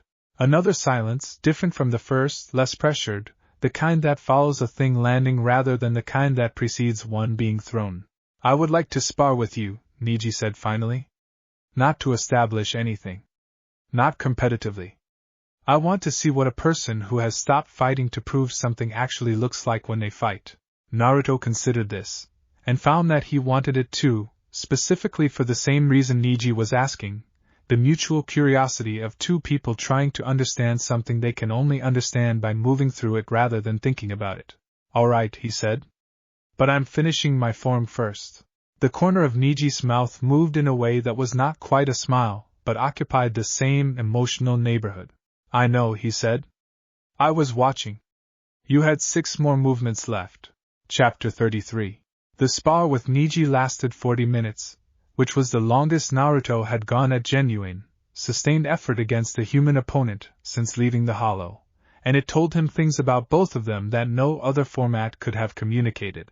Niji fought with absolute technical precision, every element of his style a refined answer to a specific question about how a body in conflict with another body should move, the Byakugan reading his chakra network with an intimacy that would have been unsettling if Naruto had not been doing the same in return with the Ryugan. Two people seeing each other's interiors with total clarity and choosing, this time, to use that sight for something other than destruction. Naruto matched him differently, Not technique against technique but presence against presence, moving with the hollow's particular economy, never more motion than the situation required, the borrowed thread of dragon strength available and unused for the full first 20 minutes while he simply read Niji, and let Niji read him and let both of those readings inform what came next. At the 20-minute mark Niji shifted, something subtle and real in his approach, the architectural precision relaxing 1 degree towards something more responsive, less library selected and more genuinely reactive, and Naruto felt the shift through the Ryugen and recognized it for what it was, Niji letting himself adapt rather than execute. The first crack in the perfect edifice of a style that had never needed to discover what was underneath its own foundation because its foundation had never been tested from the inside. Naruto met that crack with gentleness, which was the specific thing Niji would not have expected and which was, therefore, the only appropriate answer. They stopped by mutual, unspoken agreement in the 38th minute, both of them breathing harder than they would have preferred to admit, and stood at the clearing center in the particular kind of silence that follows genuine contact between two people who have been, in one way or another, fundamentally guarded with each other until this morning. You could have ended that in the first 5 minutes, Niji said, not accusingly. The opening in my right side at the third exchange. You saw it. You declined it. I was more interested in the 20-minute mark, Naruto said. Niji was quiet. Then, you knew that would happen. I thought it might. I've seen it before, in myself. In others. He paused. Genuine contact does things that pure technique can't. Kaguro called it the difference between a conversation and a lecture. Your dragon mentor compared fighting to a conversation. He compared almost everything to a conversation, honestly. It annoyed me at the time. A beat. He was right, though. Niji looked at the clearing, at the indentations their footwork had left in the grass, the specific topography of 40 minutes of two people choosing to see each other rather than defeat each other. I had a teacher, Niji said slowly, the way a person says something true they have not said aloud before, who told me that destiny is the only honest framework for understanding a life. That the things written in your blood are permanent, and that peace comes from accepting them rather than fighting them. He paused. I believed him. I organized my entire understanding of myself around what he said. And now Naruto said the same question he had asked earlier, because it was the same question and it still wanted an answer. And now I think, Niji said carefully, that a teacher who benefits from a student's acceptance of his own limitations is perhaps not the most disinterested party from whom to receive a philosophy. Naruto said nothing, because that conclusion was Niji's and had been arrived at by Niji, and did not need any contribution from outside its own integrity. I'm not saying the bloodline limit isn't real, Niji continued. I'm not saying the mark isn't real. I'm saying that what those things define may be smaller than what I was told they defined, and that I would like to find out where the actual edge is by walking to it myself rather than accepting someone else's measurement of it. That sounds right, Naruto said. It sounds like a significant amount of work. Most true things are, Naruto said, because it was the same answer, and it was still the honest one. And Niji looked at him sideways with an expression that suggested he recognized the echo and found it, against his better judgment, marginally satisfying. Chapter 34. The letter from Gaara arrived 8 days after the invasion, carried by an official sand courier who handed it to the gate Chunin, and did not wait for a response, and who was back through the gates and moving at a pace that suggested a wish to minimize lingering before the Chunin had finished reading the address label. It was addressed, in handwriting that suggested someone who had learned the mechanics of the skill without particularly enjoying them, to Uzumaki Naruto, directly, no rank designation, no formal title, which was not an oversight. Naruto read it in the eastern training ground that evening, sitting cross-legged in the grass with Hijirin's warm amber presence coiled at the clearing's edge, the small dragon's gold eyes half-lidded in the late light. The letter was not long. It was, like everything Naruto had observed of Gaara's communication style, stripped of every syllable that was not load-bearing. It said, I have been told what you did at the Treeline and what you said before it. I do not know what to do with this information. I have spent my whole life understanding that people who are not afraid of me have made an error in judgment that they will eventually correct. I do not know how to categorize someone who is not afraid of me and appears not to have made an error. It said, I am told you also carry a sealed entity. I was told, growing up, that this was a definition.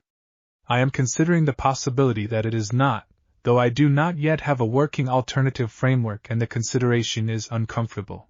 It said, I do not know if this is a letter or just a statement of current position.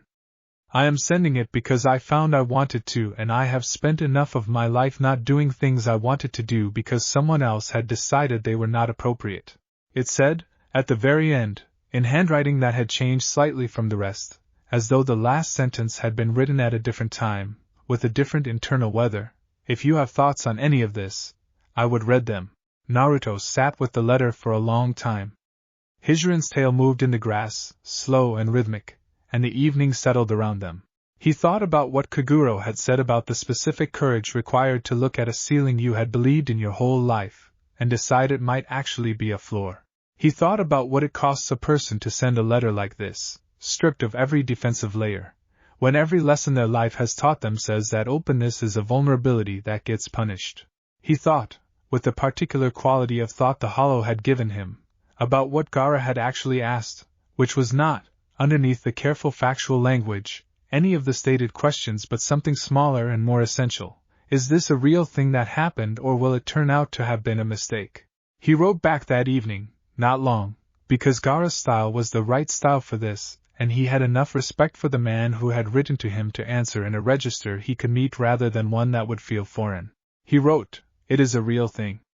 I was not afraid because I recognized the situation from the inside, not because I had assessed the situation from the outside and concluded it was safe. There is a difference between those two things, and I think you know which one is more reliable. He wrote, I also spent years believing the sealed entity and the person were one question. They are not. They are two questions that kept getting asked at the same time by people who had reasons to prefer the single version. Taking them apart is uncomfortable in the specific way that useful work is uncomfortable. He wrote, this is a letter. I will read whatever you send back. He sealed it, and sent it with the morning courier rotation, and did not perform any particular feeling about it in any direction, simply let it go the way the hollow had taught him to let things go once the decision about them was clearly made. Chapter 35. 2 weeks after the invasion, the village's immediate crisis work was largely complete, and the longer, slower work of its processing had begun, which was less physically demanding and more emotionally complex, and which produced, in the people doing it, a particular kind of reflective tiredness that looked on the surface like the aftermath of exertion but was actually something closer to the aftermath of revelation. Naruto noticed this in the people he moved through daily and recognized it, from the hollow, as the specific feeling of a period having ended and a new one having not yet fully announced itself, a threshold moment, which was both the most uncomfortable kind of moment and the most generative. He had a conversation with Kakashi during this period, in the afternoon quiet of a training ground that smelled of autumn coming, which was the kind of conversation that neither of them had planned and both of them had been moving towards since the hospital corridor. You're not a Chunin, Kakashi said, sitting on a stump with his book conspicuously absent. I know, Naruto said. The exam didn't produce a promotion for you.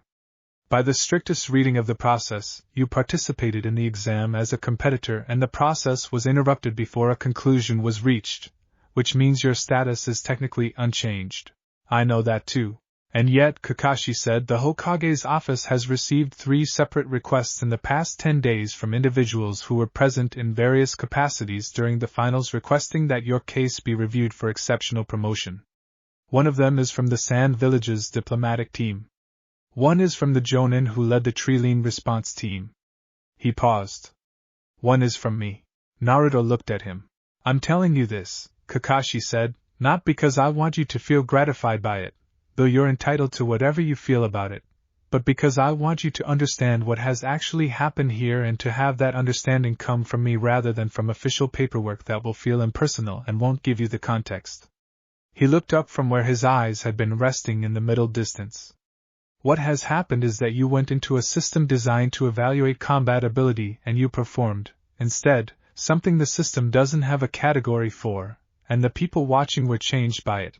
And they are trying to find a formal language for that change because they work in a world that prefers formal language, and they are finding, as people always find in these situations, that formal language is insufficient.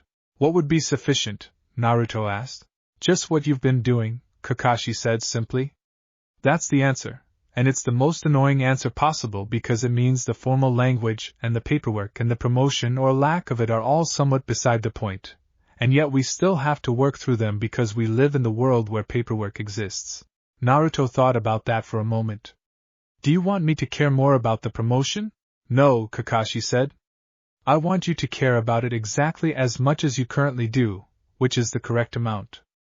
I just wanted you to know that other people noticed what happened, and that the noticing mattered, and that the system is doing its best to say so in the only vocabulary it has. Tell the system I appreciate the effort, Naruto said, and the dryness in his voice made Kakashi make the sound that was not quite a laugh for the second time, which Naruto was beginning to suspect was as close as the man ever came to being genuinely caught off guard. They stayed in the training ground for another hour, not sparring, not formally working on anything, only occupying the same space with the comfortable, undemonstrative quality of two people who had arrived, through different routes, at a mutual understanding they did not need to narrate in order to hold. Chapter 36. The conversation with Jiraiya came on a morning when the sky was the particular clear blue of approaching autumn and the training ground's grass had begun to carry the first whisper of turning, and Jiraiya arrived with 2 cups of tea from a vendor near the hospital in a manner that had been, over the past weeks, slowly shedding the last of the performance that usually wrapped it. I'm leaving the village for a while, Jiraiya said, handing him a cup. Intelligence work. There are things moving that need to be looked at before they become things that have already arrived at your doorstep. He paused.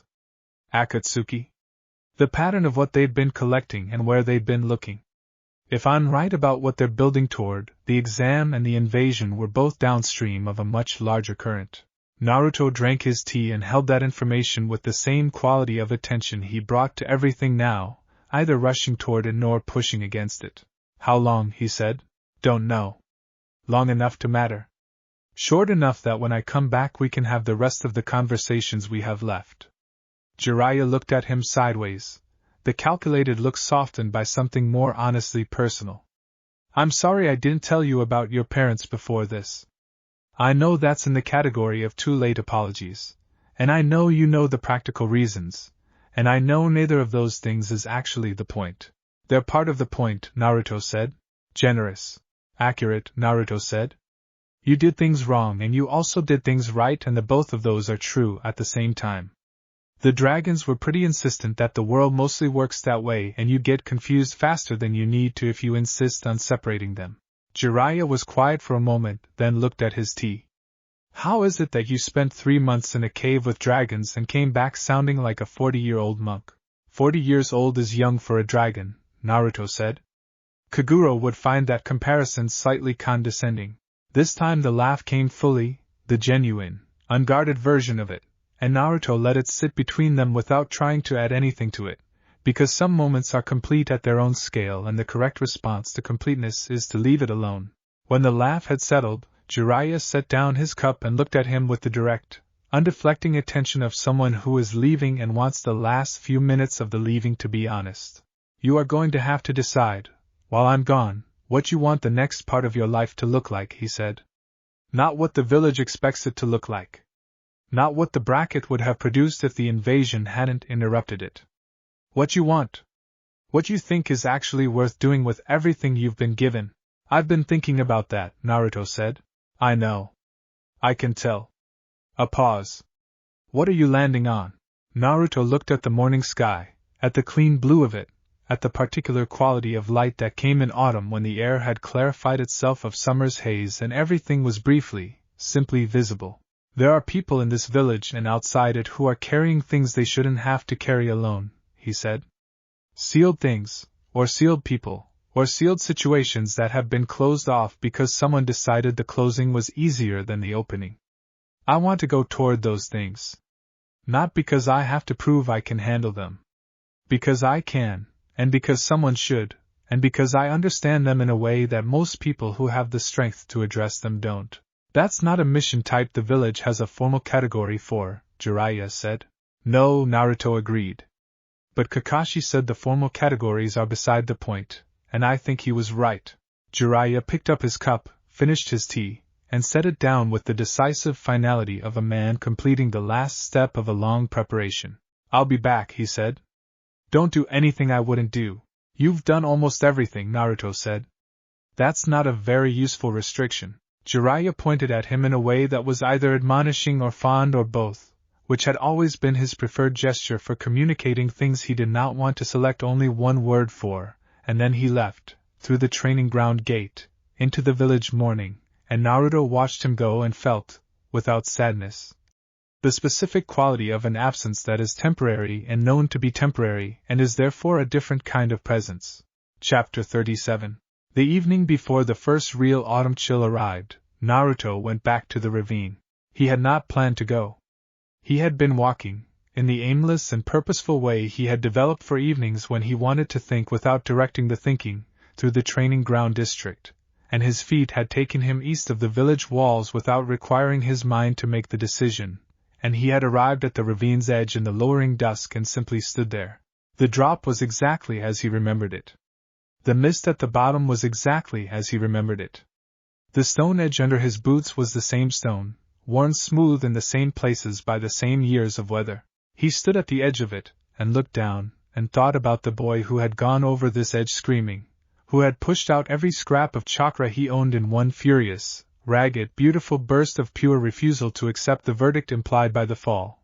And he felt for that boy the specific tenderness that comes from understanding something from the far side of it that you could not have understood from within it. That boy had not been wrong. That was the important thing, the thing that the hollow had given him that he valued most. Not the techniques, not the eye, not the contract, not even the dragons themselves, though all of those were real and all of those mattered. The thing that mattered most was the understanding that the boy who had fallen down this ravine refusing to accept a verdict he had not been consulted on had not been wrong to refuse. The noise, the fury, the volume, all of that had been the clumsy and necessary instrument of someone trying to survive in a world that had not yet given him the vocabulary for what he was trying to say. He had been saying, with every screamed declaration and every reckless charge and every refusal to stay down after being knocked down, something true and important and real, and the hollow had not changed that truth, it had only given him a quieter way to say it. He was still saying the same thing. The mist at the bottom of the ravine moved in the slight evening wind, gray and unhurried, the same way it had moved on the afternoon Jiraiya threw him down into it, and everything had changed without announcing itself.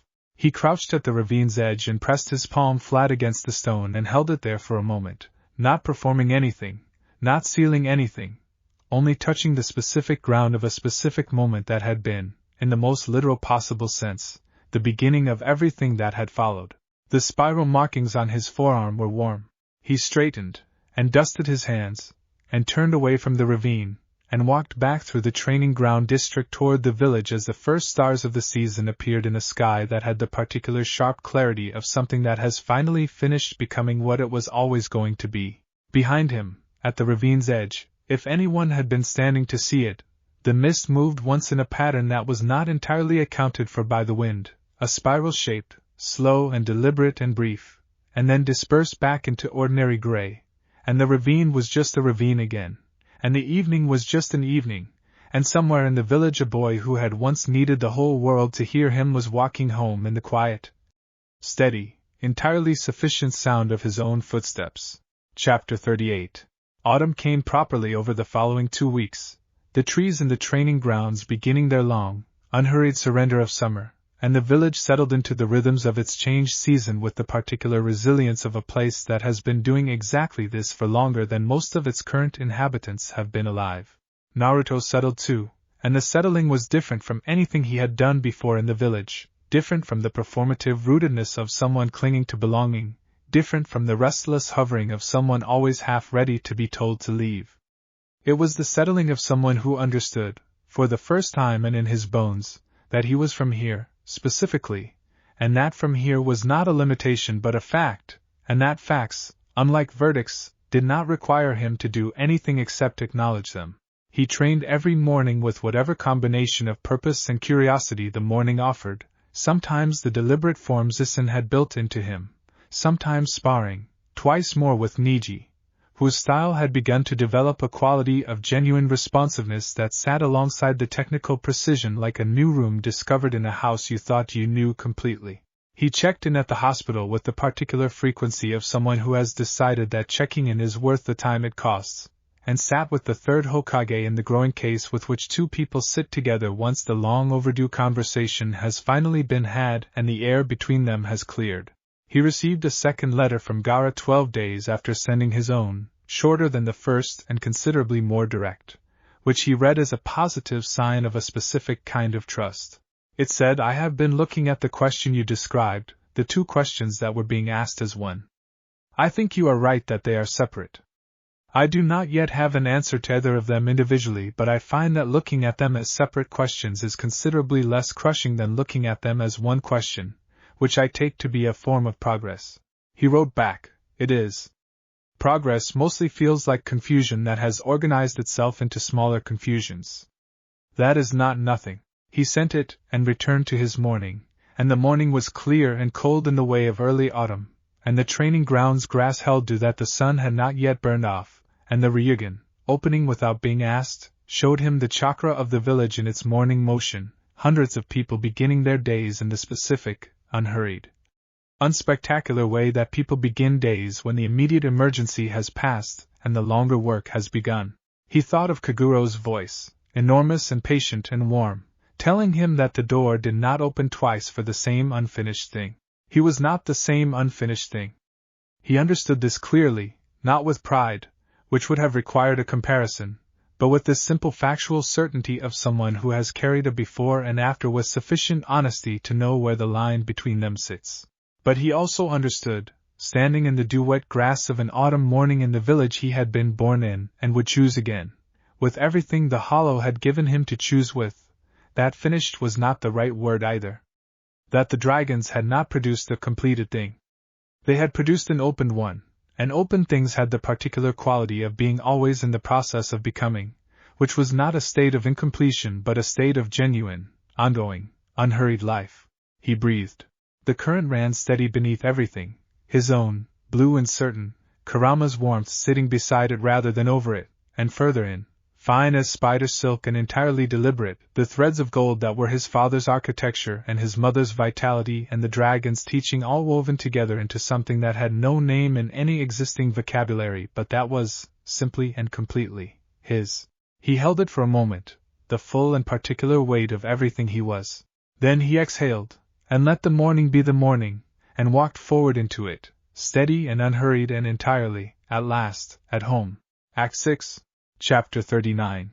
The promotion came through on a Tuesday, delivered not by paperwork, which Naruto had been told to expect and had been mildly dreading for the impersonality of it, but by the third Hokage himself, who had a runner request his presence at the tower office mid-morning and then handed him a Chunin vest across the desk with the particular quiet ceremony of a man who has decided that the formality the moment deserves is honesty rather than performance. "This is not a consolation for what the exam didn't produce," the old man said, which was the first thing he said, before any of the official language. "It is a recognition of what it did produce, which the review board concluded was more than sufficient by any reasonable reading of the intent behind the examination process, if not the letter of its procedure."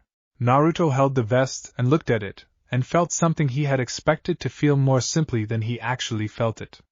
He had wanted this, at one point in his life, with a heat and urgency that had been among the loudest things about him.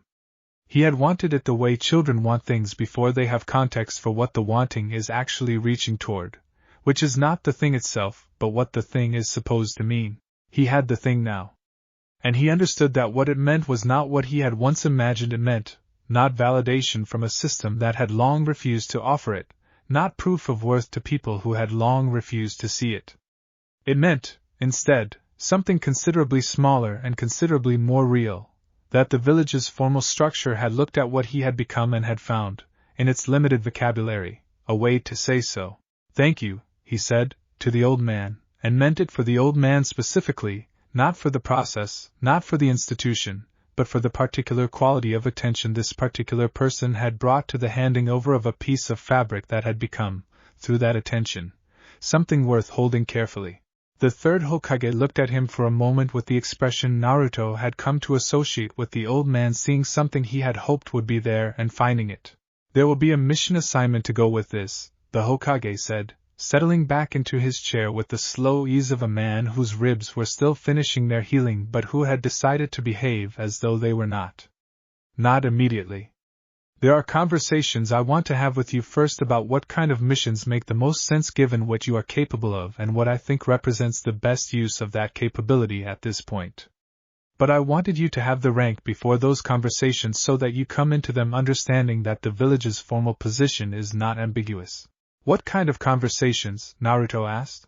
The kind that do not fit neatly into any existing mission classification, the old man said, with something in his voice that was close enough to dry humor to suggest he was enjoying, mildly, the understatement. The kind that require a person who understands something from the inside that most people can only observe from outside. The kind, he said, and there was no humor in it now, only the weight of a man who had governed long enough to know the precise cost of every kind of mission and who was choosing his words accordingly, that I have not had a suitable person to send on in a very long time. Naruto held the vest in his lap and looked at the Hokage's face and found there, underneath the measured language, the thing the measured language was carrying, genuine trust, extended not because it was obligatory but because it had been earned by specific evidence in full view of a man who collected evidence carefully. Tell me when you're ready to have those conversations, Naruto said. In a week, the Hokage said. Come back in a week. And perhaps wear the vest in the meantime, so that anyone who needs to update their understanding of your current position has the opportunity to do so before we sit down to discuss what comes next. Naruto looked at the vest one more time, at the dark fabric and the practical cut of it, at the thing it was and the thing it was not, and put it on. Chapter 40. He wore it into Ichiraku that evening and Tucci looked at it for exactly 2 seconds and then set a bowl of miso ramen in front of him with the quiet, warm efficiency of a man who has been hoping for a specific piece of news for a long time and is choosing to receive it without making a production of the receiving. I am, emerging from the back with a tray of fresh broth, saw the vest and made a sound that was entirely unguarded and entirely fond, and then composed herself with the brisk competence of someone who has remembered that they are at work. About time, she said, which was both the simplest possible response and the most accurate one, and Naruto ate his ramen in the comfortable warmth of a place that had always been a place that did not require him to explain himself, and felt, without sentimentality but with full honesty, that some things in the world were good in ways that did not need to be examined to be real. Kiba found him on the walk home, which was not surprising, since Kiba had an instinct for the location of anyone he considered relevant to his general awareness of how things stood, and Naruto had apparently been relevant to that awareness since the preliminary matches in ways that Kiba had not fully processed, and was still circling. Chunin, Kiba said, falling into step beside him with Akamaru at his heels, eyeing the vest with an expression caught between competitive irritation and something more honest underneath it. Chunin, Naruto confirmed. Exceptional Promotion Review Board, Kiba said. I heard. 3 requests. A pause that had work in it. Sand was one of them, I heard. So I'm told. Kiba walked in silence for half a block, which was longer than Kiba usually managed silence, which meant the thing he was working up to was actually difficult for him, which meant it was probably true. The prelim match, Kiba said finally. 17 seconds. I watched it 3 times in my head afterward trying to find the technique, and there wasn't one. You just walked up to her, and she stepped back. He paused again. That's not a fluke.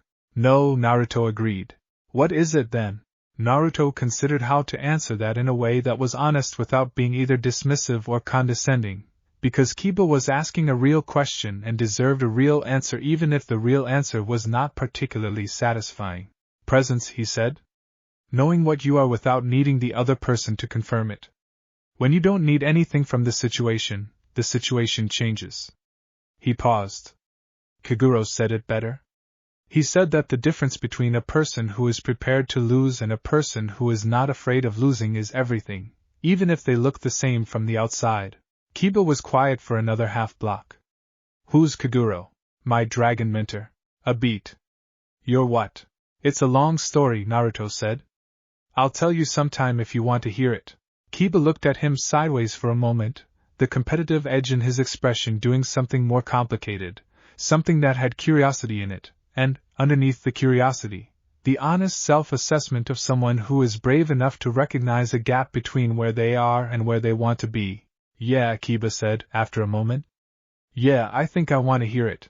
They walked the rest of the way to the residential district in the easy, undemonstrative quiet of two people who have been, without planning to, in the process of becoming something more like actual friends than the performance of rivalry they had been substituting for it. And when their paths diverged at the corner, Kiba raised a hand without looking back, which was its own kind of acknowledgement, and Naruto raised one back. And the evening was cool and clear and exactly sufficient for what it was. Chapter 41. He went into the seal on the 9th day after the invasion, which was something he had been considering for longer than he had been admitting to himself, and which he did in the early morning before the rest of the day could find reasons to make it seem less necessary than it was. The process of going inward was not something the dragons had taught him and not something Jiraiya had ever formally described in terms that made it feel like an available option, but the Ryugen, applied to his own chakra network with the full attention he usually reserved for opponents or difficult terrain, had been showing him something for weeks that he had been taking careful note of: a door. Deep in the architecture of his own coils, enormous and ancient and not locked so much as simply not yet open from his side. He sat in the eastern training ground in the pre-dawn quiet, back straight, hands loose, breathing the way Kaguro had first taught him to breathe, and went down through the layers of himself the way the glass lake had once shown him it was possible to go, past the surface noise and the daily running current of his own thoughts and the familiar warmth of the contract's connection to the hollow, further, to the place where the red met the blue and had been meeting it for his entire life. The sewer was not what he had expected, though he was not sure what he had expected. It was vast in the way that internal spaces are vast when they are carrying something vast, corridors that went further than corridors had any business going, water that held the faint red luminescence of chakra too old and too dense to be entirely contained even in the medium it was traveling through. He walked without hurrying. The gate, when he reached it, was as large as he had imagined from the Ryugen's reading of it. Iron bars the size of trees sealed with a paper tag that stirred slightly in a current that had no physical origin. Behind it, in the darkness beyond the bars, two eyes like burning lamps opened and regarded him with an attention so complete it felt less like being looked at and more like being read. You came in quietly, Kurama said. The voice was not the roar Naruto had braced for, not the avalanche of sound and pressure that he had heard, from stories and from his own worst moments, described as the Nine Tails communication style. It was deeper than that, and steadier, and carried in it, very faintly, the quality of something that has been sitting alone in an enormous space for a very long time, and has not stopped paying attention. I've been practicing quiet, Naruto said. I know, Kurama said. I was there. I am always there, whether either of us finds that comfortable or not. Naruto stood before the gate and looked at the burning eyes and held his own ground without aggression, the way Isen had taught him to hold ground, not as a challenge, but as a simple fact. I know you were there, he said. The whole time. In the hollow and in the arena and at the treeline. I know you felt all of it. A silence. The water moved in its channel. You are the first container, Kurama said slowly, as though choosing among possible statements and finding this one the most precisely true, who has come in here without wanting something from me. Without needing something.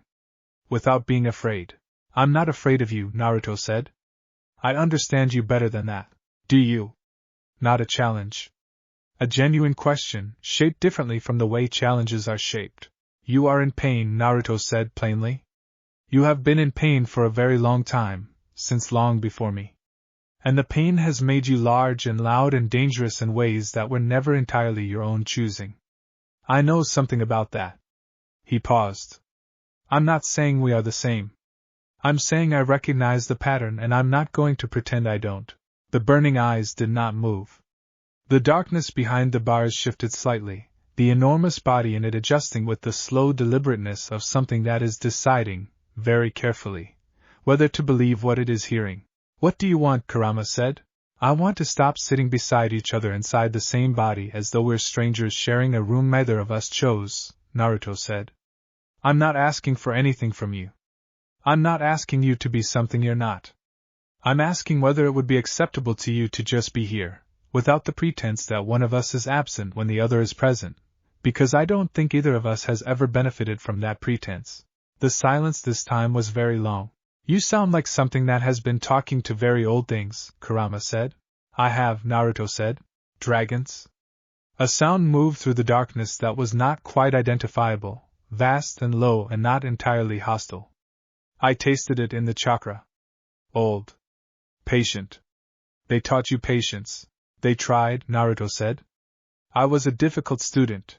The sound came again, and this time it was recognizable, just barely, from the specific quality of the rumble and the way the bars of the gate trembled slightly when it moved through them.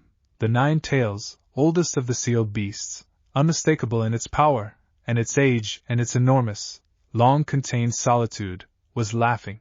Chapter 42.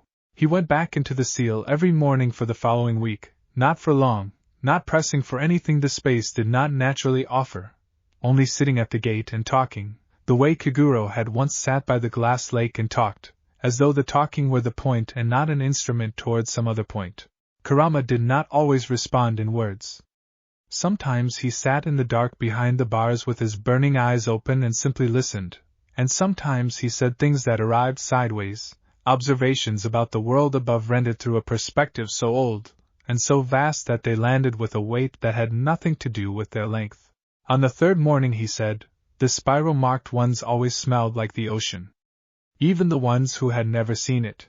On the 5th morning, when Naruto had told him something of Kaguro, he was quiet for a long time and then said, I have not spoken to a dragon since before the age of the sage. They remember more than they say.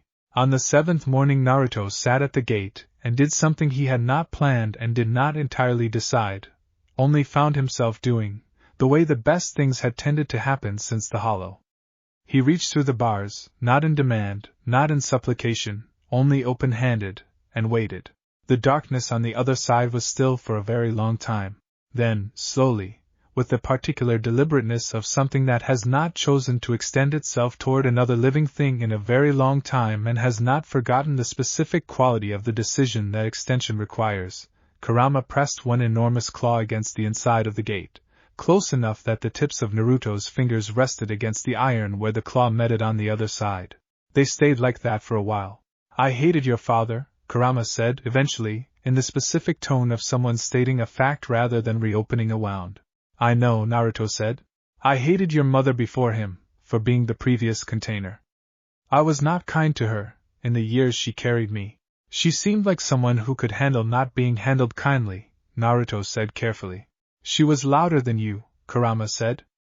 And she matched my anger with her own, which was the only relationship I knew how to have with a container. Anger for anger. Force for force. She held me for 16 years like that, and neither of us understood anything about the other at the end of it. A pause. You are doing something different.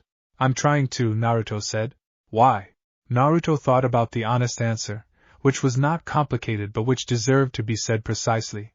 Because you are part of me whether we work together or not, and spending my whole life at war with part of myself seems like an enormous waste of the specific life I was given. And because the dragons told me that a chakra asked rather than force moves differently, holds differently, produces different things than chakra taken. And because I think, he said, the truest part of it, that you are tired of being the thing everyone feared and nobody ever tried to know, and I think I would be tired of that too. The claw did not move. The burning eyes did not blink. I am very old, Kurama said finally. I have been treated as a weapon for longer than your village has existed. I do not change quickly. I know, Naruto said. I'm not asking for quickly. I'm not asking for anything specific at all. I'm just here.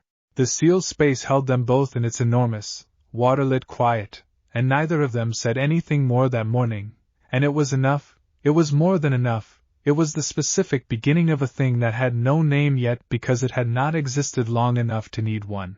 Chapter 43. The conversation with the Hokage happened on the 8th day, as scheduled, in the morning light of the tower office with tea that the old man had insisted on preparing himself, which Naruto understood as its own kind of statement. I want to tell you about a category of situation that the village has encountered before but has never had a systematic approach to, the Hokage said, settling into his chair with the ease of a man who has largely made peace with the pace his body now requires. Situations in which the problem is not military or political in any clean sense, but human, in the specific way that very old and very complicated human pain produces situations that standard mission parameters cannot address. Jinchuriki, Naruto said. Partly, the third said. Jinchuriki are the clearest case. But the category is broader. There are villages in this world, and individuals, who carry things they did not choose and cannot simply set down, and the standard response to those situations in shinobi practice has historically been containment, or management, or occasionally elimination, and none of those responses have ever actually resolved anything. They have only rearranged the shape of the problem, because they address the outside of it, Naruto said. Precisely. The old man looked at him with the satisfaction of a teacher whose student has said the thing the teacher was building toward, except that the satisfaction was not performed, which made it a different and more honest thing.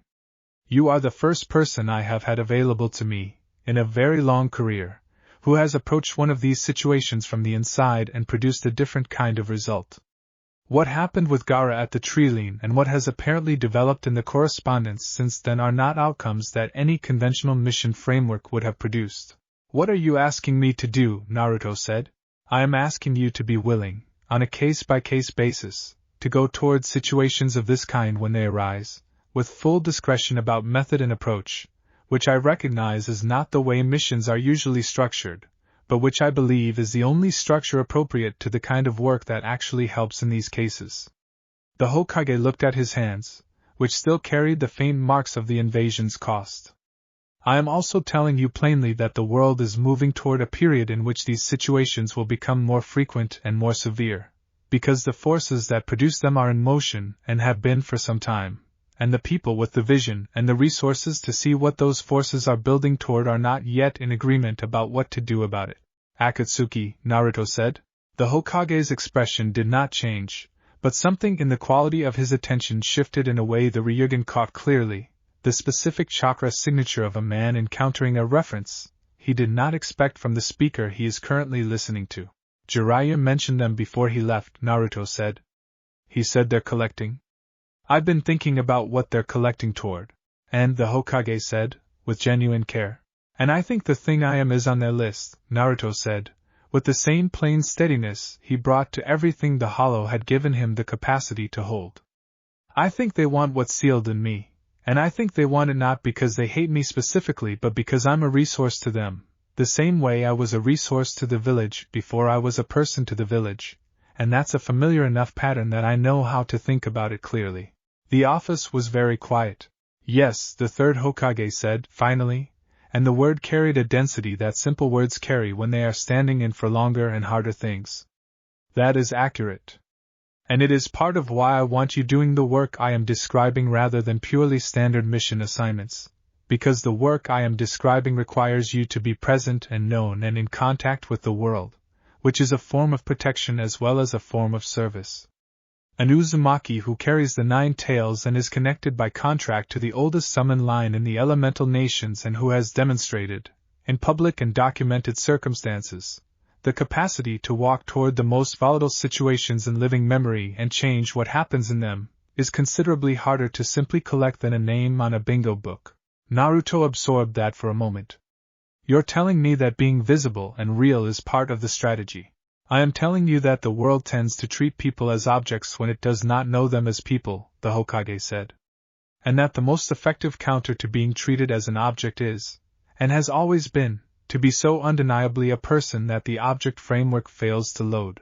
Naruto thought of Sarengo's gravel slow voice telling him that he was not required to accept the exam's terms simply because he was required to attend. He thought of Kaguro watching him from the edge of the glass lake on the 7th morning of the breathing lesson. He thought of Gaara's letter, stripped of every syllable that was not load-bearing. All right, he said. The old man nodded once, and reached for his tea, and for a little while they simply sat in the morning light together, in the specific easy quality of a conversation that has arrived at an agreement that both people mean. Chapter 44. The first mission came 12 days later, and it was nothing like a mission. The briefing described it as a diplomatic accompaniment, escort and presence for a civilian cultural exchange delegation traveling to a small town at the Land of Wind's interior border, which was on its face an assignment so gentle it bordered on ceremonial, and which Naruto understood, reading the briefing with the Ryugen's particular attention to what language was carrying underneath its surface meaning, was something considerably more precise. The town was called Susiki, and it sat at the edge of a region the briefing described, in careful neutral language, as experiencing significant social tension related to the presence within the town of a woman who had recently manifested an unusual chakra ability, and whose neighbors had responded to that manifestation in the way that neighbors across the history of the shinobi world had tended to respond to unusual things in their midst. The ability was a seal-based ability, the briefing noted, in the specific way of noting things that is designed to communicate the noting without stating it plainly, which was itself a statement. A few injutsu bloodline, Naruto said to the Chunin at the mission desk, who looked at him with the slight widening of eyes of someone being accurately read faster than they had prepared for. The preliminary assessment suggests something along those lines, the Chunin confirmed, and the social tension is currently in the stage that precedes formal action, which the village's diplomatic relationship with the Land of Wind makes it useful to address before it becomes formal action. Naruto took the mission scroll and went to pack for a 3-day journey and thought about the town of Susiki and the woman in it who had found herself, without warning, holding something the world around her had decided it did not know how to stand next to.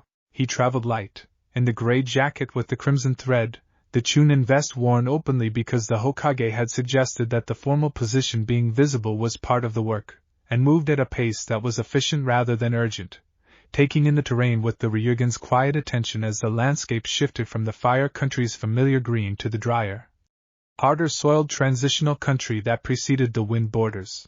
He arrived in Susiki on the evening of the second day, in the particular kind of small-town quiet that is not peaceful so much as tense, the specific held-breath quality of a community that has identified a source of unease and is waiting, not always consciously, for the unease to resolve into something with a cleaner shape.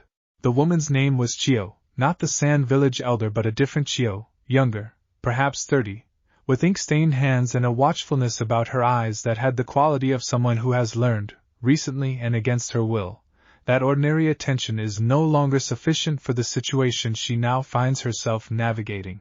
She looked at his vest and his eyes when he introduced himself at her door, and he read in her chakra the specific combination of desperate hope and practiced suspicion that belongs to people who have been offered help before and have learned to check, very carefully, what the help was actually for. "I'm not here to take you anywhere," he said before she could ask the question her expression was building toward. "And I'm not here to manage the situation from the outside. I'm here because someone thought it might help to have a conversation with someone who has some experience with the inside of this kind of thing. And I'd like to at least offer that conversation, if you want it."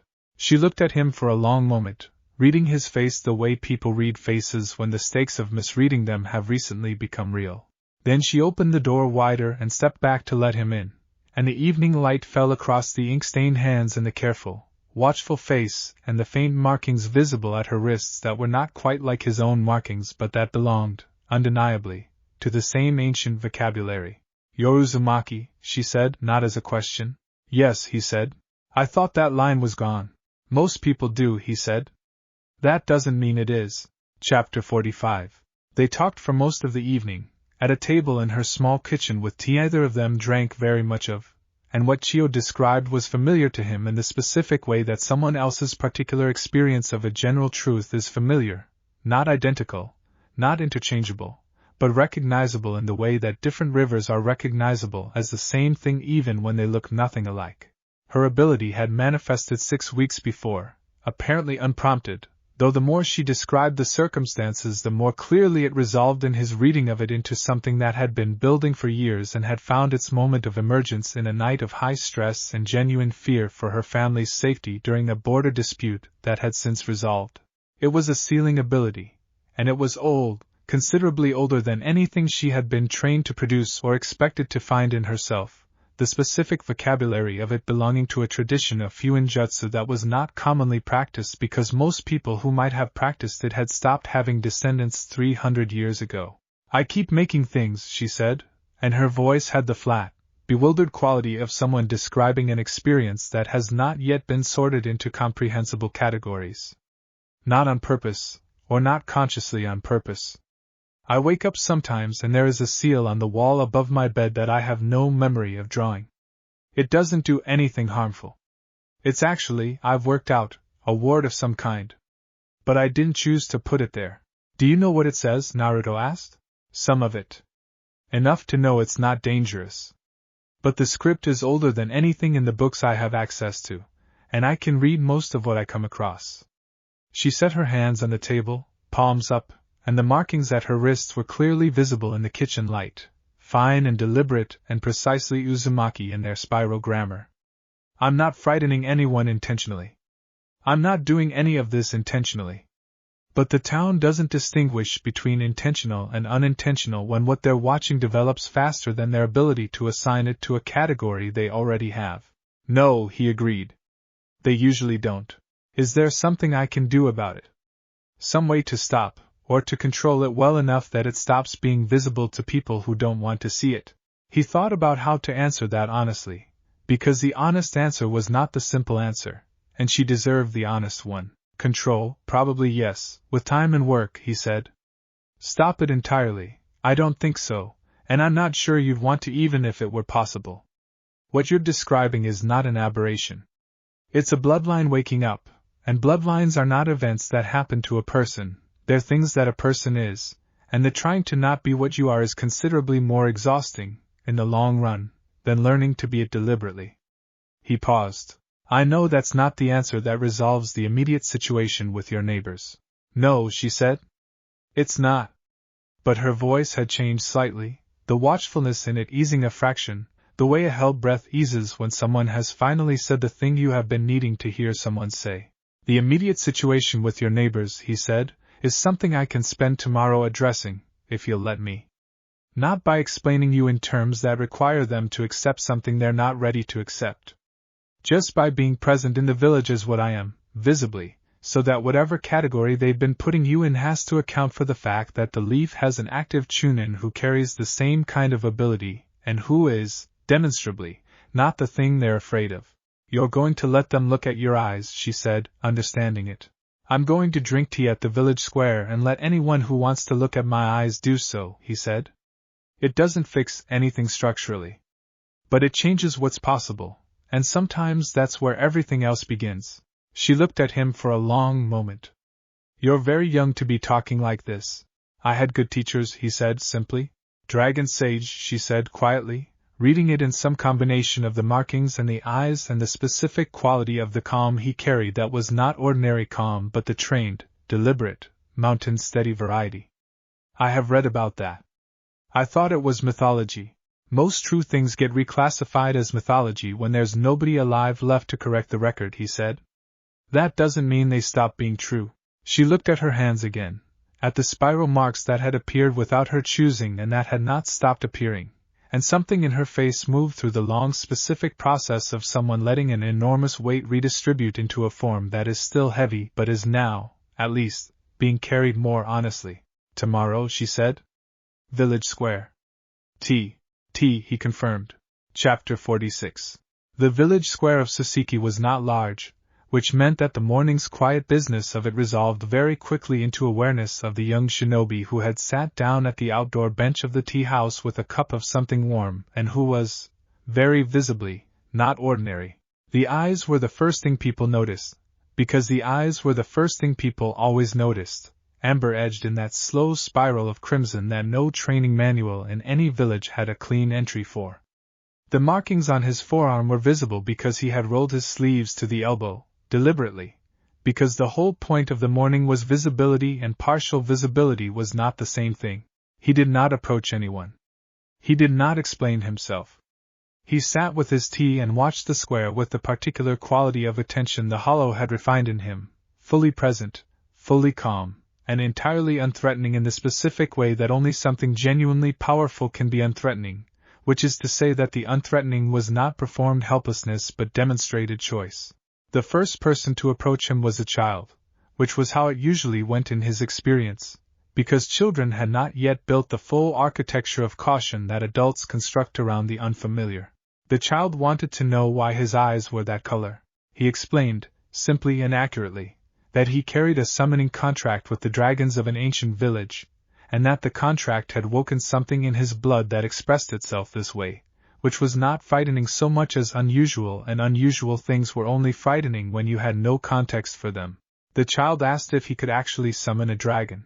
He considered for a moment, and then reached into the contract, and felt Hijirin's answer across the distance, willing and curious, and a moment later the smallest of the dragons he could call settled with precise, controlled care in the square's open center, scaled in deep amber, her eyes the same gold as his own, her bulk less enormous than it might have been by the simple grace of a dragon who had spent years learning to fit into spaces that were not built for her kind.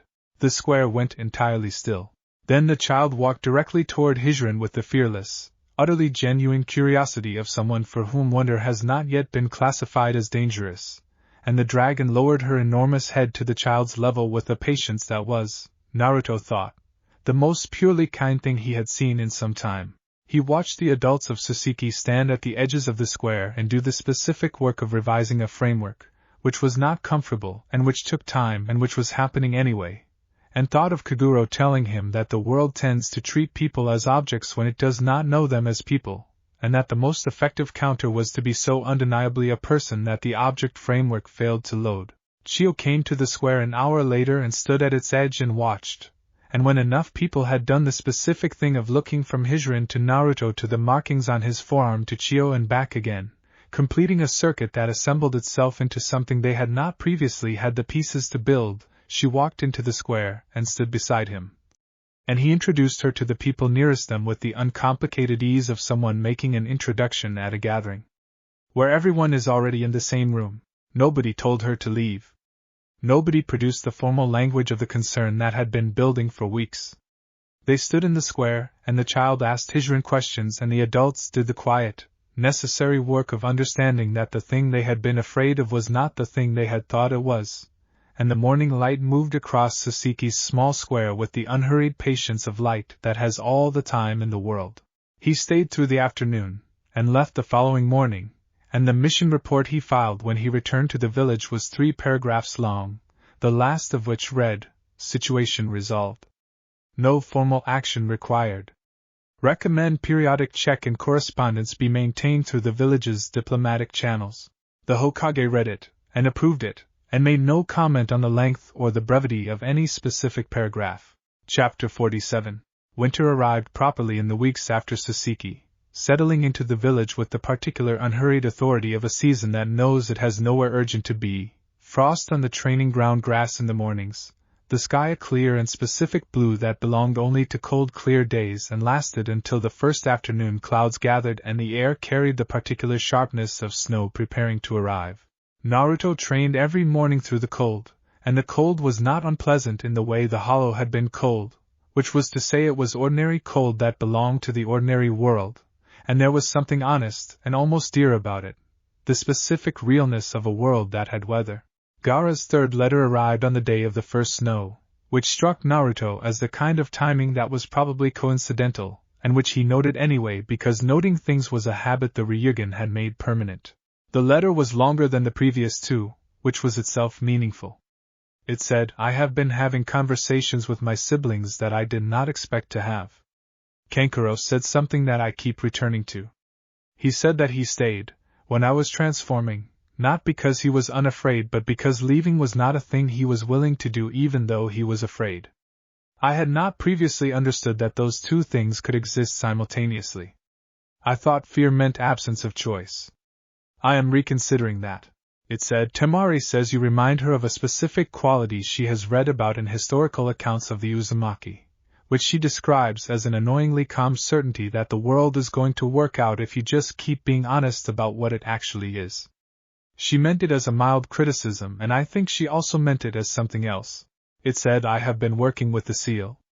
Not fighting it. Working with it, the distinction you described.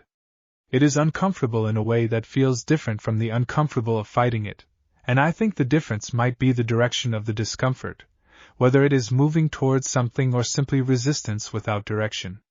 I am not certain yet. I will keep trying.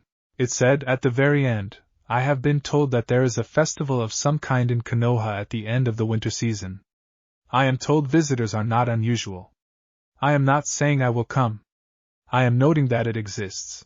Naruto sat with the letter in the falling snow and felt, without trying to name or examine it past the feeling itself, a warmth that had nothing to do with the dragons and nothing to do with the seal and nothing to do with any technique he had been taught, and everything to do with the specific, ordinary, irreplaceable fact of a person who had been given every reason to believe the world was closed to them, choosing, one careful letter at a time, to write toward the possibility that it might not be. He wrote back, "Come if you want to come. The festival is good and the ramen is better. Tell Tamari I will accept annoyingly calm as a description because Kaguro said much worse and he was almost always right." He sealed it, and handed it to the courier rotation and brushed snow off his jacket, and went back to the training ground, where the frost made the grass crunch underfoot and the cold air tasted like the specific season it was, and breathed, and was grateful for the weather. Chapter 48. There was a conversation, in the final weeks of winter, that Naruto had been approaching by degrees and that arrived, when it arrived, in the simplest and most ordinary of settings, which was a bench in the memorial stone clearing on a gray afternoon when the cold had gone still and the village was quiet around them. Kakashi had asked him to come, which was not how their conversations usually began, and the asking itself carried a quality that suggested something different from the training ground discussions and the hospital corridor talks, and the processing of what the exam and the invasion had produced. Kakashi sat at one end of the bench with his hands on his knees and his book absent, and his eye visible above the mask in the way it was sometimes visible when the careful performance of his public self had been set aside for a specific and necessary conversation. "I want to tell you about Obito," he said. Naruto recognized the name from the memorial stone, had seen it there, had never asked because it had always seemed like a thing that belonged to a grief that was not his to open. "You don't have to," Naruto said. "I want to," Kakashi said simply, and there was something in the simplicity of it that Naruto recognized as the specific resolve of someone who has decided that the time for keeping a thing carefully is past. Not because it's relevant to any mission or any situation we're currently navigating. Because I've been watching you for the past few months, going toward the difficult things, talking about your parents, writing to Gaara, sitting with Kurama, and I realize that I have been keeping my own difficult things carefully for long enough that the keeping has become a habit rather than a choice, and I wanted to make a choice about it." He told it simply and completely, the same way Jiraiya had told the story of Minato and Kushina, with the flat, careful accuracy of someone who has been over the memory so many times that the telling of it is no longer an act of survival but of witness. Naruto listened to all of it, the team, the mission, the cave, the choice that Obito had made and what it had cost both of them, the weight that Kakashi had carried from that day into every day since, in the specific way that some people carry unresolved things, not wearing them on the outside but organized around them on the inside, the whole architecture of a life built around an absence that has no clean edge.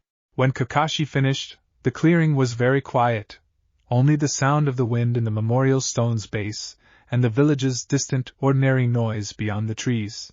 "He sounds like someone who was trying to do the right thing in a situation where the options had all been narrowed to wrong ones," Naruto said.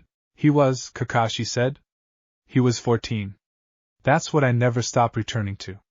He was 14 years old, and someone had arranged for all of his options to be wrong, and he chose the one that saved me, and I've spent 20 years trying to understand how to honor that, and not being entirely certain that I've found the right way."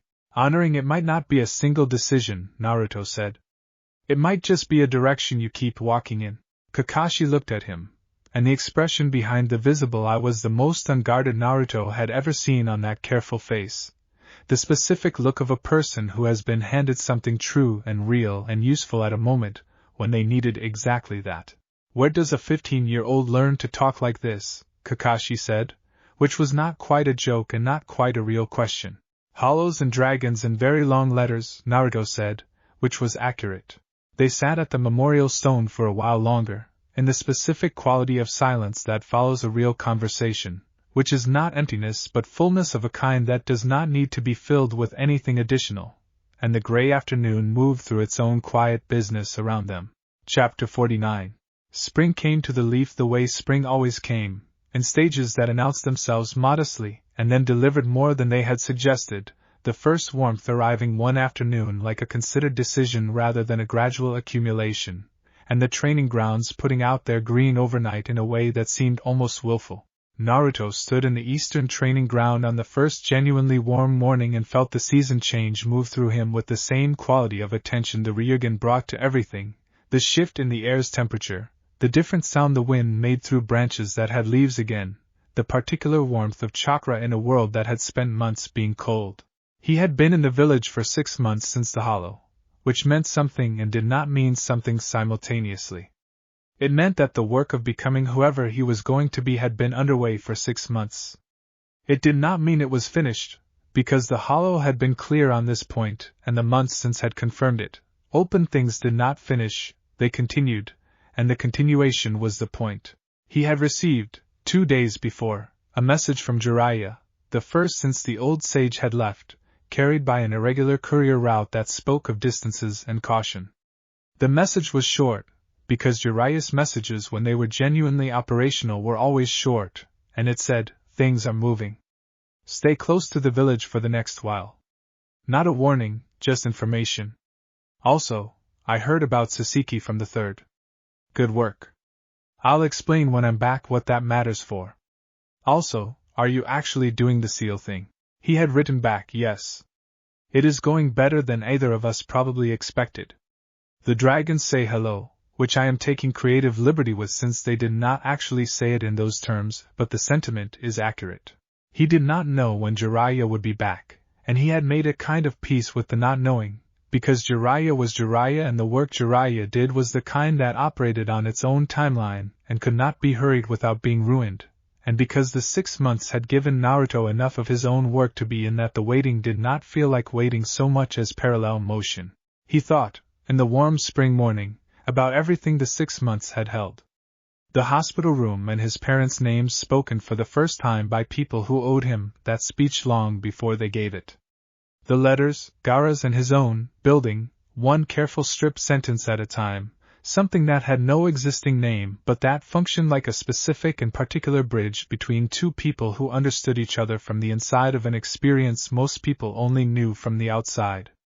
Niji in the training ground, finding a new room in himself. Chio and Saseki, standing in the square with the spiral marks visible at her wrists, while Hijiran answered a child's questions. Kurama, at the gate, the first morning the claw had rested against the iron on his side of it. He thought about what the Hokage had said, about visibility being strategy, about being so undeniably a person that the object framework failed to load. He thought about Kaguro's voice, patient and enormous, telling him that the door would not open twice for the same unfinished thing, and about the boy who had fallen screaming into a ravine and pulled the door open by accident, and come back through it changed. He thought that the changed thing had not made the world simpler. It had made it more legible. Which was not the same thing, and which was considerably more useful. The sun moved over the training ground's eastern wall and fell full and warm across his face, and he stood in it with his eyes closed and let the warmth be exactly what it was, the season's ordinary gift, offered to everyone equally, requiring nothing, asking nothing, simply present. He breathed. The current ran steady. The contract's warmth was a distant gold at the edge of his awareness. Kaguro's ancient patience and Isen's fond exasperation and Hijiran's curious amber eyes, all of them real and present, and connected to him across whatever distance the hollow maintained from the world above. Kurama's warmth sat beside his own without contest, the old enmity not dissolved but redirected, the enormous old force choosing, day by day, the same thing Naruto had chosen, to be present without demanding, to exist in the same space as another without requiring the other to diminish. He opened his eyes. The training ground was dappled in spring light, the new leaves throwing patterns that moved with the wind, and somewhere in the village a bell was ringing the hour with the cheerful unconcern of a bell that has been ringing hours since before anyone currently alive was born and intends to continue ringing them long after, and the sound of it was the most ordinary thing in the world.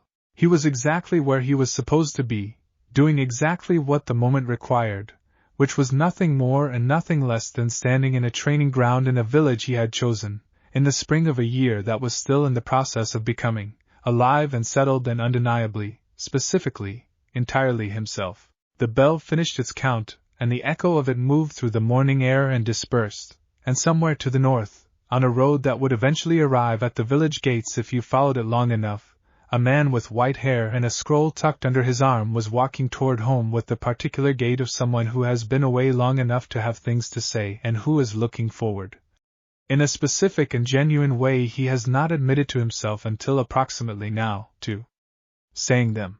And somewhere further, past borders and deserts and the long difficult interior of a nation learning a new shape for itself, a young man with pale eyes sat at a table with letters spread before him, not reading them, only looking at them, at the evidence that the world contained, apparently, people who wrote back, which was still new enough to be worth sitting with.